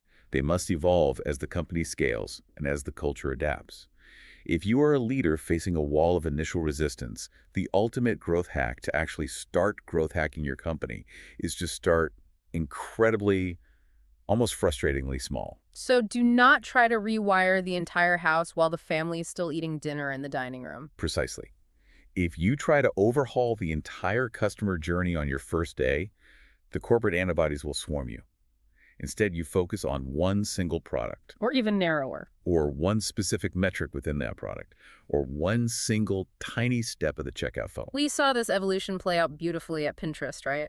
They didn't start with an army of growth hackers. No, they started with just one small, independent team. But as they focused on specific metrics, as they ran tests and got those early wins, the culture shifted. The executive team saw the value. And slowly, that one generic team evolved into 4 distinct, highly specialized sub-teams. They had an entire unit dedicated purely to user acquisition, getting new people to the site. And they had another team focused solely on viral growth engineering ways for current users to invite their friends. A third team focused on engagement, keeping people clicking once they were there. And a fourth on activation, ensuring a new sign-up actually understood how to use the product. They earned that level of complexity over time through proven results. And if you think Pinterest had it easy because they are a modern tech company, let's talk about IBM. Oh, IBM. The dictionary definition of a legacy enterprise. It is a massive, complex, deeply structured organization. You cannot just flip a switch and demand that IBM operate like a nimble Silicon Valley startup. Impossible. So when IBM decided they wanted to apply growth hacking principles to their Bluemix product, which, for context, is a cloud computing platform for developers, they knew they had to start extremely small. They created a highly localized, relatively tiny 10-person team dedicated to just that one specific product. They didn't touch the rest of IBM. And there is a phenomenal story about Lauren Schaefer, who was the growth lead for that specific IBM team. They were pushing the boundaries, trying to adopt this new high-tempo testing methodology. And during one of their early aggressive A/B tests on the website, something in the code misfired. Schaefer actually broke the product's homepage. Wait, she took down the home build, The front door to the product went completely down. which, in a traditional, low-risk corporate environment, is a catastrophic resume-generating event. I mean, you break the homepage of an IBM product, you generally expect to be packing up your desk by lunch. In a traditional culture, yes, heads would absolutely roll.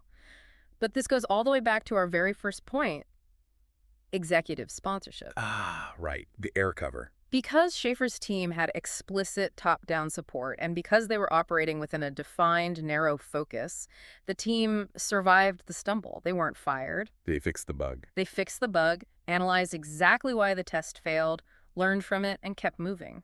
They eventually proved that the growth model worked even inside IBM. So for you listening, if you're trying to get buy-in for a growth team at your own company, the strategy's clear. Pick one highly specific metric. Let's say it's just the conversion rate on your weekly newsletter sign-up page. Perfect. Yeah. It's low stakes. Run a few rapid tests, change the headline, change the button color, change the value proposition. Generate some early, undeniable, data-backed wins. And then you casually bring it up. Right. When you can walk into a department head meeting and casually mention, oh, by the way, we tweaked the phrasing on the newsletter button and it increased signups by 15% over the weekend, you create a virtuous cycle. It generates curiosity. Suddenly, other managers start coming to your desk saying, hey, can you do that trick for my project? You build momentum through undeniable micro wins. Exactly. I follow the logic, but I have to push back on that IBM story for a second. Okay. If the whole strategy is to start small, to slowly build trust with a skeptical corporate culture, and then you accidentally crash the homepage, aren't you going to lose your executive sponsor instantly? It's a fair question. How did Schaefer actually survive that without the executive sponsor pulling the plug just to save their own reputation? What's fascinating here is it reveals a critical nuance about what executive sponsorship actually means. The sponsor cannot just be a passive ATM who hands over a budget. They have to be involved. Before the team even begins testing, the executive sponsor must deeply, philosophically understand the high-tempo methodology. They have to agree to the rules of engagement up front. Which means accepting that failure isn't just possible, it's mandatory. Exactly. In the world of growth hacking, failure is not an anomaly. It is a feature of the system. It is an expected mathematical part of the process. Right. If you are running tests and every single one of them succeeds, you are doing it wrong. It means you are only testing safe, obvious, incremental changes. You're playing it too safe. If you aren't occasionally breaking things or seeing tests fail spectacularly, you quite frankly aren't pushing the envelope hard enough to find the massive 400% wins. So the sponsor is a shield. The executive sponsor isn't just there to give you permission. They are there to act as a blast shield when things inevitably detonate. They absorb the shockwave from the rest of the company because they understand that occasional breakage is the necessary cost of rapid learning. That reframes the whole concept. It's a managed risk. You are essentially taking the sports car out to the salt flats, pushing the red line of the engine to see exactly how fast it can go, and accepting that sometimes a gasket is going to blow. If you aren't willing to blow a gasket, you'll never know the top speed. Precisely. You have to find the limit. Which perfectly transitions us to the mechanics of the engine itself. The operations. We've talked about the executive air cover, the org chart, and the culture, but how do you actually run the machine? Right. To ensure those tests are aggressive, but also organized so you aren't just breaking the homepage every single day for absolutely no reason, the team must operate on a strict, relentless cadence. This is the actual beating heart of the whole operation. All the theory in the world doesn't matter without execution. So what does that look like? The actual engine of growth is a continuous 4-step cycle. Analyze, ideate, prioritize, and test. It loops endlessly. But to manage this cycle without descending into absolute unmitigated chaos, the team must hold a strict, recurring growth meeting. Typically once a week, right? Typically weekly, yeah. And we need to draw a very hard line in the sand right here. We need to be incredibly clear about what this meeting is. This meeting is not for brainstorming. Emphatically, yes. If you walk into your weekly growth meeting and say, hey, everyone, let's toss around some cool ideas, you are fundamentally destroying the process. Brainstorming is a divergent activity. It is unstructured, it's open-ended, it's philosophical, and it expands to fill whatever time you give it. You can brainstorm at the bar or in a dedicated workshop. Exactly. The weekly growth meeting is entirely convergent. It is purely operational. It exists for one reason: to manage the logistical activity testing and to coldly review hard data. Let's ground this in a practical scenario so you, the listener, can actually visualize how this runs. Okay, let's do it. Imagine you and I are managing the growth team for a mid-sized mobile grocery delivery app, like an Instacart competitor. Okay, I like that. So before the meeting even starts, we have to have established our North Star metric. The one number that matters. Right. This is the single overriding number that tells the entire company if our growth engine is actually succeeding. It cuts through the noise. For our grocery app, what should the North Star be? Well, it shouldn't be app downloads because people can download it and never use it. It shouldn't be page views. Let's make it monthly revenue per active shopper. That makes sense. Yeah, that proves they are downloading it, using it, and spending money consistently. Perfect. Monthly revenue per active shopper. So step 1 of the 4-part cycle is analyze. Prior to the meeting, our data scientists have looked at the numbers surrounding that North Star. Step 2 is ideate. Right. Throughout the previous week, completely outside of the meeting, our cross-functional team, the marketers, the engineers, the designers, have been throwing ideas into a shared digital pipeline, proposing different ways to boost that revenue number. So they are submitting their ideas on a Tuesday afternoon or a Thursday morning, completely asynchronously. Yes. Now we finally arrive at the meeting itself, which brings us to step 3. Prioritize. This is where it gets real. We sit down, we open the pipeline, and we see 20 different ideas submitted by the team. But we only have the engineering bandwidth to test 2 or 3 of them this week. How do we choose? If we don't have a system, the loudest person in the room wins, or the boss's favorite idea wins. To eliminate that bias, we use a scoring system. One of the most popular and effective frameworks in the industry is called the ICE score. ICE. Impact, confidence, and ease. Let's test it out in our scenario. We open the pipeline. Idea number 1 was submitted by the marketing team. They want to run a promotional banner offering $10 off your first order. Let's score it. Impact first. Okay, impact. We know from industry history that a direct financial incentive usually drives first-time purchases. Let's give it a solid 7 out of 10 for potential impact. Okay, next is confidence. How sure are we that this will work? We aren't guessing here. We have seen competitors do it. We have historical data from similar promos, so our confidence is relatively high. Let's give that a 7 out of 10 as well. Finally, ease. How hard is this to actually execute? Well, for a $10 promo, the engineering effort is almost zero. We just generate a promo code in the back end, and the designer throws a banner together. Very low effort. So ease gets an 8 out of 10. High scores across the board. Now let's look at idea number 2, submitted by the product design team. They want to add a save to custom shopping list feature so people can easily reorder their favorite weekly items with one tap. That sounds like a great feature. Let's ICE score it. Impact. If a busy parent can reorder their weekly groceries in 2 seconds, our North Star monthly revenue per shopper should logically go up significantly. It's a great retention tool. So we give it an 8 out of 10 for impact. Confidence. We strongly believe users want this because they've been asking for it in customer service surveys. Let's give confidence an 8. But then we hit ease. To build a custom shopping list feature, we need to alter the database architecture, design an entirely new user interface, have back-end engineers write the logic, and have QA spend days testing it for bugs. It is a massive, complex technical lift. Ease is a 2 out of 10. Exactly. So when we compare the two ideas in the meeting, the $10 promo scores significantly higher overall, primarily because of the ease factor. It is highly actionable. So we prioritize the promo. We move it into our immediate up next queue, which triggers step 4 of the cycle. Test. We might put the complex shopping list feature on the long-term product roadmap for next quarter, but for this week's high-tempo growth test, the promo wins the slot. And here is the kicker for anyone trying to implement this. This entire prioritization debate, the scoring, the decision, it all happens within a rigidly, almost ruthlessly enforced 35-minute agenda. Very strict.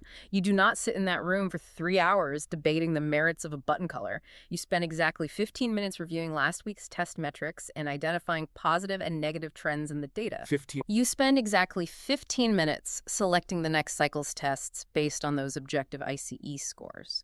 And you spend exactly 5 minutes checking the overall health of your idea pipeline to make sure the team is still actively submitting concepts. 35 minutes. The decisions are made, the data is respected, and everyone gets out of the room and back to actually working. You know, when you lay it out like that, I have to admit, it sounds incredibly intense. It is. It sounds like you are treating creative business strategy the way an air traffic controller treats incoming 747s.